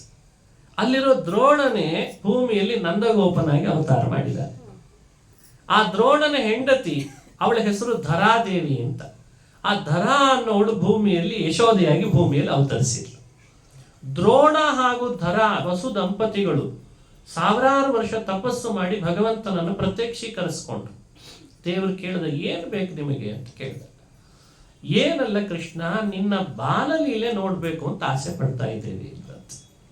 ಅವರಿಗಷ್ಟೇ ಅಪೇಕ್ಷೆ, ನಾವು ನಿನ್ನ ತಂದೆ ತಾಯಂದ್ರು ಅಂತ ಅನಿಸ್ಕೊಳ್ಬೇಕು, ನಿನ್ನ ಬಾಲ್ಯಲೀಲೆ ನೋಡ್ಬೇಕು. ದೇವಕಿ ಮತ್ತು ವಸುದೇವ ಬಾಲ್ಯಲೀಲೆ ನೋಡ್ಬೇಕು ಅಂತ ಪ್ರತ್ಯೇಕ ತಪಸ್ಸು ಮಾಡಿ ವರ ಕೇಳಿಲ್ಲ. ಆದ್ರೆ ನಿನ್ನ ಮುದ್ದಾಡಬೇಕು, ನಿನಗೆ ಸ್ತನ್ಯಪಾನ ಮಾಡಿಸ್ಬೇಕು, ನಿನಗೆ ನೀರು ಹಾಕಬೇಕು, ಸ್ನಾನ ಮಾಡಿಸ್ಬೇಕು ಅಂತ ಎಲ್ಲ ನೋಡ್ಬೇಕು ಅನ್ನೋ ಆಸೆ ನಮಗಿದೆ. ಆಯ್ತು ಅಂತ ಭಗವಂತ ಆ ವರ ಕೊಟ್ಟ. ಆ ವರ ಕೊಟ್ಟದ್ದಕ್ಕೆ ದ್ರೋಣ ಹಾಗೂ ಧರಾ ದಂಪತಿಗಳು ನಂದಗೋಕುಲದಲ್ಲಿ ಶೂರಸೇನನ್ ಮಗನಾದರೂ ಕೂಡ ಅವರು ಪಟ್ಟಣದಲ್ಲಿ ವಾಸ ಮಾಡಲಿಲ್ಲ. ವೈಶ್ಯರಾದ್ರಿಂದ ಹೈನು ಮಾರಾಟ ಮಾಡಿಕೊಂಡು ಗೋವನ್ನ ಉಪಜೀವನಕ್ಕಾಗಿ ಅವರು ಹಳ್ಳಿಯಲ್ಲಿ ವಾಸ ಮಾಡಿದ್ರಂತೆ. ಗೋಕುಲ ಅಂದ್ರೆ ಹಳ್ಳಿ, ವಿಲೇಜ್ ಅಂತ ಅರ್ಥ. ಮಥುರಾ ಅಂದ್ರೆ ರಾಜಧಾನಿ ಅಂತ ಅರ್ಥ. ಕ್ಷತ್ರಿಯನಾದ ವಸುದೇವನಿಗೆ ಶ್ರೀಮಂತಿಕೆ ಚೆನ್ನಾಗಿತ್ತಂತೆ, ಈ ಅರ್ಥದಲ್ಲಿ ಕ್ಷತ್ರಿಯನಾಗಿತ್ತು. ಇವ ಹಳ್ಳಿಯಲ್ಲಿ ವಾಸ ಮಾಡಿಕೊಂಡು ಗೋವುಗಳ ಸಂಪತ್ತನ್ನು ಇಟ್ಟುಕೊಂಡು ಹಾಲು ಕರೆದು ಬೆಣ್ಣೆ ಮಾಡಿ ಸಿಟಿಗಳಿಗೆ ಮಾರಾಟ ಮಾಡಿ ಹಿಂಗೆ ಜೀವನ ನಡೆಸ್ತಾ ಇದ್ದವನು ನಂದಗೋಪ ಅಂತ ವಿವರಣೆಯನ್ನ ಕೊಡ್ತಾರೆ. ಯೋಚಿಸಬೇಕಾದ ಸಂಗತಿ ಎಷ್ಟು ಚೆನ್ನಾಗಿದೆ ನೋಡಿ. ಒಬ್ಬ ತಂದೆ 2 ಮಕ್ಕಳಲ್ಲಿ ಅವನಿಗೆ ಕೊಡಬೇಕಾದ ಸಂಸ್ಕಾರ ಅವನಿಗೆ ಕೊಡಿಸಿದ್ದಂತೆ, ಇವನಿಗೆ ಕೊಡಬೇಕಾದ ಸಂಸ್ಕಾರ ಇವನಿಗೆ ಕೊಡಿಸಿದ್ದಂತೆ. ನಾವ್ ಯಾಕೆ ಬಿಟ್ಟು ಹೋಗ್ತಿದ್ದೆ ಹಾಗಾದ್ರೆ? ಯೋಚಿಸ್ಬೇಕಲ್ಲ. ಅವನಿಗೆ ನಂದಗೋಕುಲದಲ್ಲಿ ಮನೆ, ಆಕಳ, ಅದರದ್ದೇ ಹೈನಿನ ವ್ಯವಸ್ಥೆ, ಮಾರಾಟ, ಇವತ್ತೆಲ್ಲ ಏನಂತಾರದಕ್ಕೆ ಡೈರಿ ಅಂತಾರಲ್ಲ, ಡೈರಿ, ಅದೇ ಇದೇ ಸ್ವಲ್ಪ ಬದಲಾಗಿರ್ತದೆ ಅಷ್ಟೇ. ಆಗಿನ ಕಾಲ ಸ್ವಲ್ಪ ಬದಲಾಗಿದೆ ಅಷ್ಟೇ. ಆಗ ಆ ಆಕಳ ಇಟ್ಟುಕೊಂಡು ಆ ಹಾಲು ಕರೆದು ಅದರದ್ದೇ ಒಂದು ಹೈನಿನ ಮಾರಾಟ ಅವನಿಗೆ ಮಾಡ್ಕೊಂಡಿತ್ತು. ಕೃಷ್ಣ ಏನ್ ಮಾಡಿದ, ವಸುದೇವನ್ ಮನೆಯಲ್ಲಿ ದೇವಕಿಯಲ್ಲಿ ಹುಟ್ಟಿದ, ಅಂದ್ರೆ ಮಥುರಾ ಪಟ್ಟಣದ ಕಾರಾಗೃಹದಲ್ಲಿ ಹುಟ್ಟಿದ, ಬೆಳವಣಿಗೆಯಲ್ಲೆಲ್ಲ ಅಲ್ಲಿ ಮಾಡಿದ. ಕಾರಣ ಏನು ಅಂದ್ರೆ ಅವನು ವರ ಕೇಳಿದಾನೆ, ಇವನು ವರ ಕೇಳಿದಾನೆ. ಇಬ್ಬಿಬ್ಬರಿಗೆ ವರ ಕೊಡಬೇಕು. ಪೂರ್ಣ ಮಾಡ್ಲಿಕ್ಕೆ 2 ಅವತಾರ ಮಾಡೋದಕ್ಕಿಂತ 1 ಅವತಾರದಲ್ಲೇ 2 ವರ ಪೂರ್ಣ ಮಾಡಬಹುದಲ್ಲ ಅಂತ ಹೇಳಿ ಭಗವಂತ ನಂದಗೋಪನ್ ಮನೆಯಲ್ಲಿ ಬಾಲ್ಯಲೆ ತೋರಿಸಿದ್ದಂತೆ, ವಸುದೇವ ದೇವಕಿಯರಲ್ಲಿ ತನ್ನ ಅವತಾರ ಮಾಡಿದ್ದಂತೆ ಅಂತ ಭಾಗವತ ಅನುಸಂಧಾನ ಮಾಡಿಸ್ತದೆ. ಇದು ಒಂದು ಒಳ್ಳೆ ನೀತಿನೇ ಅಷ್ಟೇ ನಮಗೆ ಅಲ್ರಿ. ಒಂದೇ ಅವತಾರದಿಂದ 2 ಕೆಲಸ ಆಗೋದಾದ್ರೆ ಮಾಡಬಾರ್ದು ಯಾಕೆ? ಇವಾಗೆಲ್ಲ ಅಂಥವನ್ನೇ ಕಂಡು ಹಿಡಿತಾ ಇದ್ದಾರೋ ಇಲ್ಲೋ. ಎಷ್ಟೋ ಗೆಜೆಟ್ ಅಂತ ಹೆಸರಿಟ್ಟಿರ್ತಾರೆ ಅದಕ್ಕೆ, ನಿಮಗೆ ಆರ್ಡರ್ ಮಾಡ್ರಿ ಇದನ್ನ ಅಂತಾರೆ. ಒಂದೇ ಪ್ಲಗ್ನಲ್ಲಿ 2 ಕೂಡ ಕಿವಿಗೆ ಹಾಕೊಂಡು ಕೇಳಬಹುದು. ಬಂದಿದೆ ತಾನೇ? ಅಂದ್ರೆ ಒಂದೇ ಅವತಾರದಿಂದ 2 ವರ, 2 ಭಕ್ತರಿಗೆ ವರ ಪೂರೈಸಲಿಕ್ಕೆ ಮಾಡಿರೋ ಒಂದು ಅದ್ಭುತವಾದ ಅವತಾರ ಅಂದ್ರೆ ಅದು ಕೃಷ್ಣ ಅವತಾರ ಅಂತ ಚಿಂತನೆ ಮಾಡಿಸ್ತದೆ. ಕೃಷ್ಣನ ಅವತಾರದ ಮತ್ತೊಂದು ವಿಶೇಷ ಅಂದ್ರೆ ರಾಮಾವತಾರದಲ್ಲಿ ಏನೆಲ್ಲ ದೇವತೆಗಳು ಭೂಮಿಯಲ್ಲಿ ಬಂದಿದ್ರು ಕಪಿಗಳಾಗಿ ಬೇರೆ ಬೇರೆ ಆಗಿ, ಆ ಅವತಾರದಲ್ಲಿ ಕೆಲವು ಕೆಲಸಗಳೆಲ್ಲ ಬಾಕಿ ಉಳಿದಿತ್ತಂತೆ. ಅದನ್ನ ಫುಲ್ಫಿಲ್ ಅಂತ ಇವತ್ತು ಹೆಸರಿನಿಂದ ಕರಿತೇವೆ ಇಂಗ್ಲಿಷ್ನಲ್ಲಿ. ಫಿಲ್ ಮಾಡೋದು ಅಂತ. ಅಲ್ಲೇನು ಗ್ಯಾಪ್ ಇದೆ ಅದನ್ನು ಫಿಲ್ ಮಾಡಬೇಕಿದೆ. ಕೃಷ್ಣನಾಗಿ ಅವತರಿಸಿದಾಗ ಭಗವಂತ ರಾಮಾವತಾರದಲ್ಲಿ ದೇವತೆಗಳೆಲ್ಲ ರಾಮನ ಸೇವೆನೇ ಮಾಡಿದ್ರು. ಸ್ವಲ್ಪ ಸ್ವಲ್ಪ ಉಳಿದಿತ್ತು. ಕೆಲವ್ರದ್ದು ಜಾಸ್ತಿನೂ ಆಗಿತ್ತಂತೆ. ಕೆಲವ್ರದ್ದು ಜಾಸ್ತಿ ಆಗಿದೆ, ಕೆಲವ್ರದ್ದು ಕಡಿಮೆನೂ ಆಗಿದೆ. ಆ ಕಡಿಮೆ ಆದವ್ರದ್ದು ಪೂರ್ಣ ಆಗಬೇಕು, ಜಾಸ್ತಿ ಆದವ್ರದ್ದು ಕಡಿಮೆ ಆಗ್ಬೇಕಂತೆ. ಅದಕ್ಕೆ ಕೃಷ್ಣಾವತಾರವನ್ನ ಭಗವತ್ಪಾದರು ಎಲ್ಲಾ ಬೇರೆ ಹಿಂದಿನ ಅವತಾರಗಳಲ್ಲಿ ಮಾಡಿದ ಸಾಧನಗಳಿಗೆ ಪೂರ್ತಿಗೊಳಿಸುವ ಅವತಾರ ಅಂದ್ರೆ ಅದು ಕೃಷ್ಣ ಅವತಾರ ಅಂತ ಅನುಸಂಧಾನ ಮಾಡಿಸ್ತಾರಂತೆ. ಅದಕ್ಕೆ ಇದು ವಿಶೇಷ ಅವತಾರ. ಬಹಳ ಜನ ಕೇಳ್ತಾರೆ, ಎಷ್ಟು ಕೃಷ್ಣಾರ್ಪಣ ಅಂತೀರಿ ಆಚಾರ್ಯ, ನಾವು ಇನ್ಮೇಲಿಂದ ರಾಮಾರ್ಪಣ ಅಂತೀವಿ. ಅತಿ ಬುದ್ಧಿವಂತಿಕೆ ಆದ್ರೂ ಹೀಗಾಗ್ತದೆ ಕೆಲವೊಮ್ಮೆ. ಎರಡು ಕಾರಣ. ಒಂದು, ಕಲಿಯುಗಕ್ಕೆ ಬಹಳ ಹತ್ತಿರದ ಅವತಾರ ಅಂದ್ರೆ ಕೃಷ್ಣ ಅವತಾರ. ಯಾವ ಅವತಾರ ಬಹಳ ಹತ್ತಿರ ಇರ್ತದೋ ಅದರ ಅರ್ಪಣೆಯನ್ನು ಮಾಡಬೇಕು ಅನ್ನೋದು ಪದ್ಧತಿ. ಅದಕ್ಕೆ ಕೃಷ್ಣಾರ್ಪಣ ಬಿಟ್ಟು ಮತ್ತೊಂದು ಅರ್ಪಣ ನಮಗೆ ವ್ಯವಸ್ಥೆಗೆ ಹೇಳಿಲ್ಲ. ಎರಡನೇದ್ದು, ಕೃಷ್ಣ ಕಲಿಯುಗದ ಹೆದ್ದೈವ ಅಂತ. ಕಲವು ಕೃಷ್ಣಂ ಅಂತ ಭಾಗವತದಲ್ಲಿ ಕಲಿಯುಗದ ದೇವತೆ ಕೃಷ್ಣನೇ. ಆ ಕಾರಣಕ್ಕೂ ಕೃಷ್ಣಾರ್ಪಣನೇ ಶ್ರೇಷ್ಠ ಅಂತ. ಮೂರನೇದು, ಈಗ ತಾನೇ ಕಾರಣ ಹೇಳಿದ್ನೆಲ್ಲ, ಹಿಂದಿನ ಅವತಾರಗಳದ್ದೆಲ್ಲ ಪೂರ್ತಿಗೊಳಿಸ್ಬೇಕು ಅಂತ ಮಾಡಿದ ಅವತಾರ ಅದು ಕೃಷ್ಣ ಅವತಾರ, ಸಾಧನ ಪೂರ್ತಿಯ ವ್ಯವಸ್ಥೆಯನ್ನ. ಈ ಪಟ್ಟಿಯಲ್ಲಿ ಬರೋವನು ಲಕ್ಷ್ಮಣ.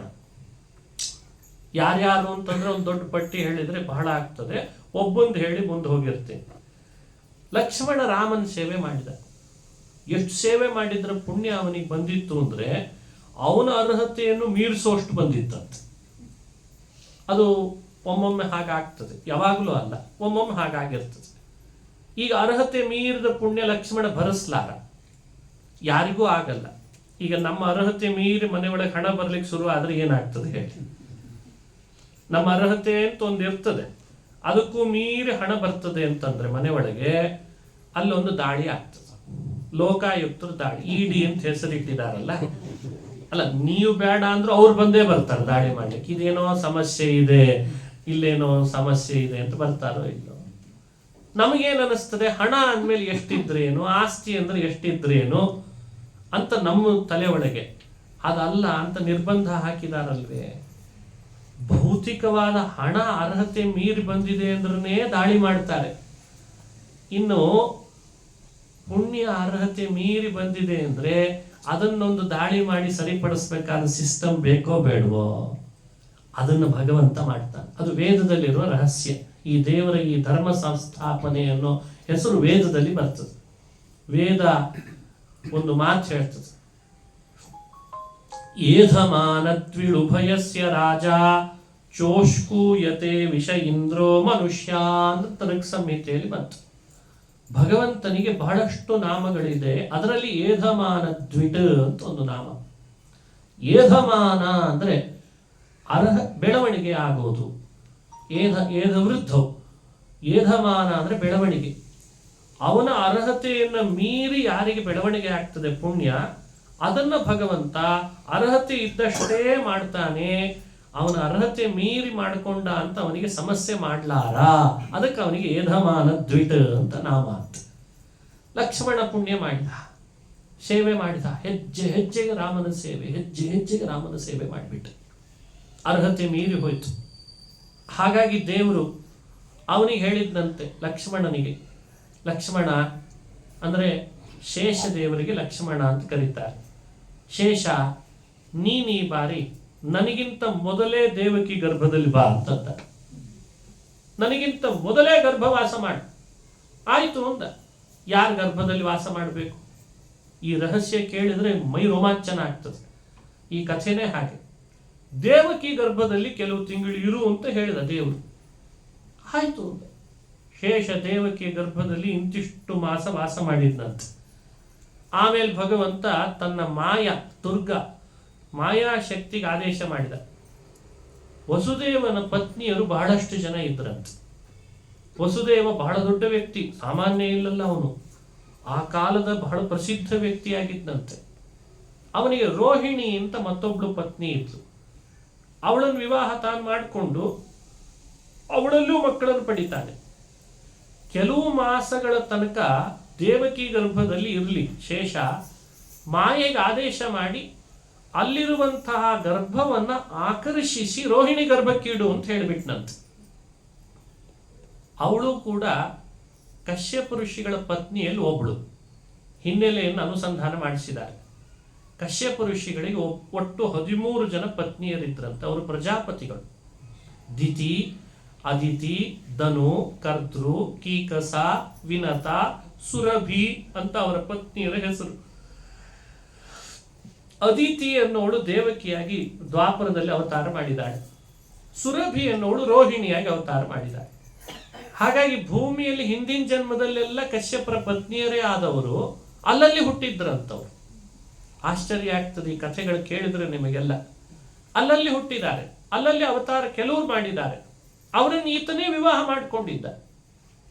ಅದರಲ್ಲಿ ಇವಳು ರೋಹಿಣಿ. ಅವಳು ತಪಸ್ಸು ಮಾಡಿ ಭಗವಂತನನ್ನು ಪ್ರಾರ್ಥಿಸಿದ್ಲಂತೆ.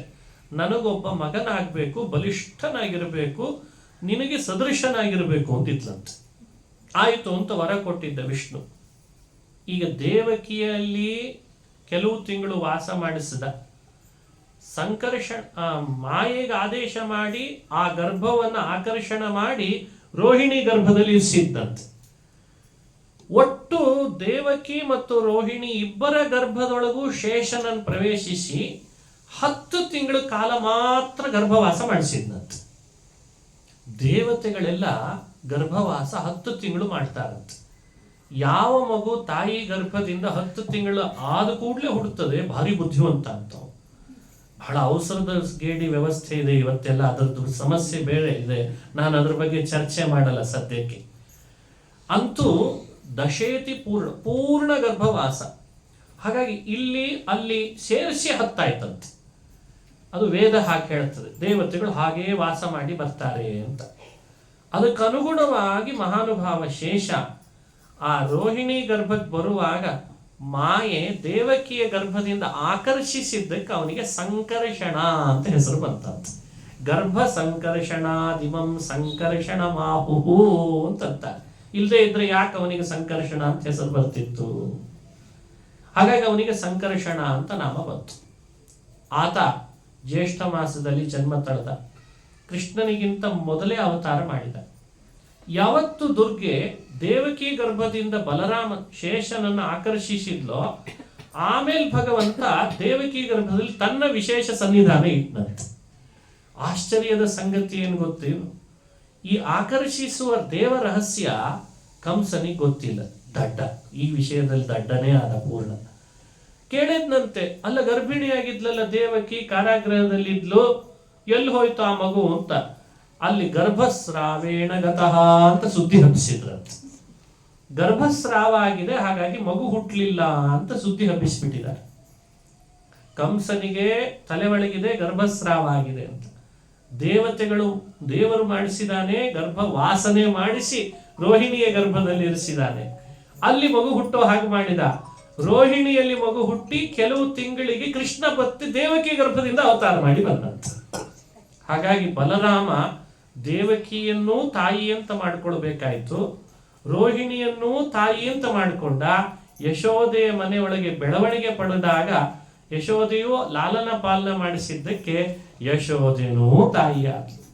ದೇವಕಿ ತಾಯಿ, ರೋಹಿಣಿ ತಾಯಿ, ಬೆಳೆಸಿದ ತಾಯಿ ಯಾರಾಗಿ ಬಿಟ್ಲಂತೆ ನೋಡಿ. ಇವತ್ತು ಸಮಾಜದಲ್ಲಿ ಕೆಲವು ಮಕ್ಕಳು ಎಲ್ಲೋ ಹುಡ್ತಾವೆ, ಇನ್ನೆಲ್ಲೋ ಬೆಳಿತಾವೆ, ಇನ್ಯಾರೋ ಮತ್ತೆ ಅವರನ್ನ ಸಾಕ್ತಾರೆ, ಸಲಹುತ್ತಾರೆ. ಆಗ್ತದೋ ಇಲ್ಲೋ? ಬಲರಾಮನು ಹಾಗೆ ಆಗಿದ್ದು ಅಂತ ಹೇಳ್ತದೆ ಪುರಾಣ. ಇಲ್ಲಿ ಗರ್ಭವಾಸ, ಅಲ್ಲಿ ಗರ್ಭವಾಸ, ಆಮೇಲೆ ಹುಟ್ಟಿದ. ಅಣ್ಣ ಅಂತಂದ ಭಗವಂತ ಕೃಷ್ಣನಿಗೆ ಅಣ್ಣನಾಗಿಬಿಟ್ಟ ಜ್ಯೇಷ್ಠನಾದದ್ರಿಂದ. ಜ್ಯೇಷ್ಠ ಮಾಸದಲ್ಲಿ ಹುಟ್ಟಿದ ಮಹಾನುಭಾವ ಶೇಷ. ಆಶ್ಚರ್ಯದ ಸಂಗತಿ, ದೇವರು ಕೃಷ್ಣನಾಗಿ ಅವತರಿಸಿದ ಮೇಲೆ ತಮ್ಮನಾಗಿ ಪದೇ ಪದೇ ಹೋಗಿ ಬಲರಾಮನಿಗೆ ನಮಸ್ಕಾರ ಮಾಡಲೇಬೇಕಾ? ಮಾಡೇ ಮಾಡ್ತಾನೆ. ಅಣ್ಣ ಅನ್ನೋ ಕಾರಣಕ್ಕೆ ಲೋಕದ ಧರ್ಮದ ಮರ್ಯಾದೆ ವ್ಯವಸ್ಥೆ ಮಾಡಲಿಕ್ಕೆ ಎಷ್ಟು ಬಾರಿ ಕೃಷ್ಣ ನಮಸ್ಕಾರ ಮಾಡಿ ಗೌರವ ಕೊಡ್ತಿದ್ನೋ ರಾಮಾವತಾರದಲ್ಲಿ ಲಕ್ಷ್ಮಣ ಏನೆಲ್ಲ ಸೇವೆ ಮಾಡಿ ಪುಣ್ಯ ಗಳಿಸಿದ್ನಲ್ಲ, ದೇವರು ನಮಸ್ಕಾರ ಮಾಡಿ ಮಾಡಿ ಆ ಪುಣ್ಯ ಎಲ್ಲ ಕೆಳಗಿಳಿತಿತ್ತಂತೆ. ಅದಕ್ಕಿದು ಧರ್ಮ ಸಂಸ್ಥಾಪನಾರ್ಥಾಯ ಸಂಭವಾಮಿ ಯುಗೆ ಯುಗೆ. ನೋಡಿ, ಧರ್ಮ ಅಂದ್ರೆ ಪುಣ್ಯ, ಅದು ಓವರು ಆಗ್ಬಾರ್ದು.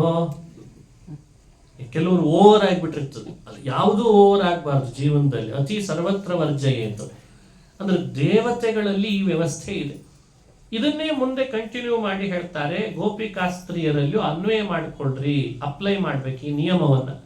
ಗೋಪಿಕೆಯರ ಮನೆ ಮನೆಗಳಲ್ಲಿ ಕೃಷ್ಣ ಬೆಣ್ಣೆ ಕದ್ದ, ಹಾಲು ಕದ್ದ ಅಂದ್ರೆ ಯಾಕೆ ಕದ್ದ? ಕೃಷ್ಣನಿಗೆ ಹಾಲಿನ ಸಮುದ್ರದಲ್ಲಿ ಮಲಗವನಾದ್ರಿಂದ ಗೋಪಿಕೆಯರ ಮನೆ ಹಾಲೇನ್ ಬೇಕಿಲ್ಲ. ಮೊಸರಿನ ಸಮುದ್ರನೇ ಸೃಷ್ಟಿ ಮಾಡಿದ ಕೃಷ್ಣನಿಗೆ ಮೊಸರು ಬೇಕೇ? ಆದ್ರೂ ಕದ್ದ ಯಾಕೆ ಅಂದ್ರೆ ಧರ್ಮ ಸಂಸ್ಥಾಪನಾರ್ಥಾಯ. ಗೋಪಿಕೆಯರು ಮಾಡಿದ ತಪಸ್ಸಿನಿಂದ ಅವರ ಪುಣ್ಯ ಎಲ್ಲ ಅಧಿಕವಾಗಿತ್ತಂತೆ ಕೆಲವರದ್ದು.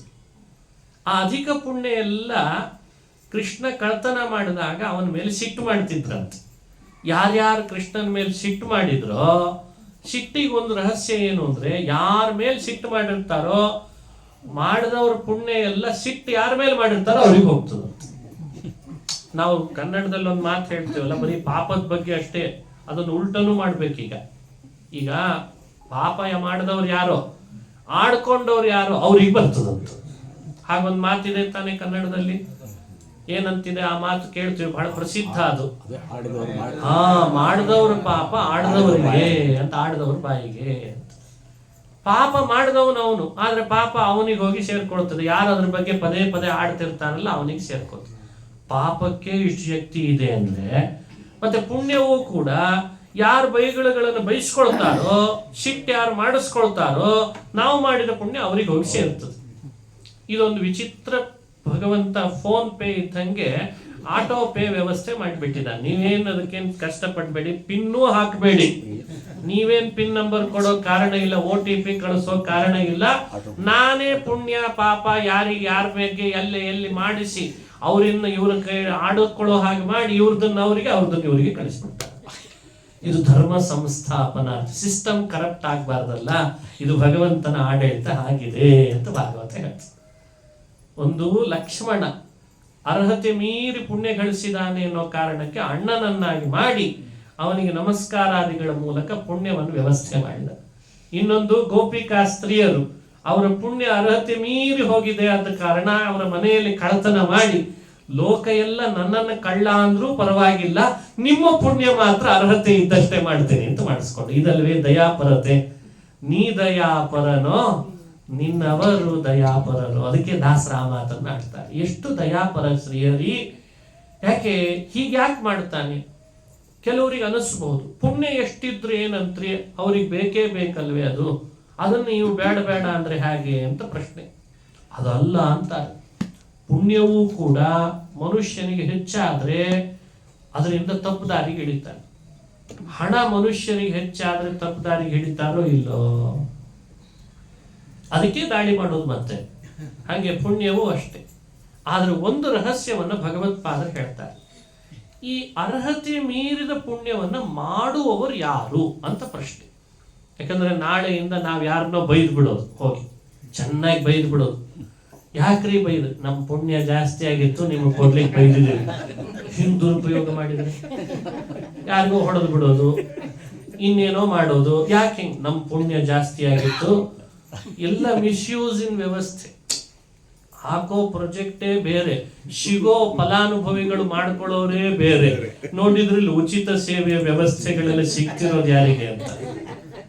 ಎಲ್ಲ ಈ ಪರಿಸ್ಥಿತಿ ಆದ್ರೆ ಹೆಂಗೆ? ಬಹಳ ಜನ ಇದೆಲ್ಲ ವಿಷಯಗಳಲ್ಲಿ ಕ್ಲಾರಿಟಿ ಸಿಗ್ಬೇಕಲ್ಲ ನಮಗೆ. ಅದೇನೋ ಒಂದು ಮಿಸ್ಯೂಸ್ ಮಾಡ್ತಿರ್ತಾರೆ. ಅಲ್ಲಲ್ಲಿ ಗಂಡ ಎಷ್ಟು ಮಾಡ್ತಾನೋ ಬಿಡ್ತಾನೋ, ಹೆಂಡತಿಗೆ ಅರ್ಧ ಅಂತ ಅನ್ನೋದೇ ಒಂದು ದೊಡ್ಡ ಮಿಸ್ಯೂಸ್ ಆಗ್ತಿರ್ತದೆ. ಇಲ್ಲ, ದಾಸರು ಹೇಳಿದ್ದಾರೆ ನಿಜ, ಇಬ್ರು ಚೆನ್ನಾಗಿರ್ಲಿ ಅಂತನೋ ಒಂದು ದೂರದೃಷ್ಟಿಯಲ್ಲಿ ಹೇಳಿದ್ರೆ, ಆ ಪುಣ್ಯದಲ್ಲಿ ವಿಷಯದಲ್ಲಿ ಮಾತ್ರ ಯಾಕೆ ಮಿಸ್ಯೂಸ್ ಆಗ್ಬೇಕು? ಮನೆ ಒಳಗೆ ಅಲ್ಲಿರೋ ಪುಣ್ಯ ಅರ್ಧ ಬರ್ತದಂತೆ, ಇಲ್ಲಿರೋ ಪಾಪ ಒಳಗಿಲ್ಲಂತೆ ಅಂದ್ರೆ ಹೆಂಗ ಅರ್ಥ?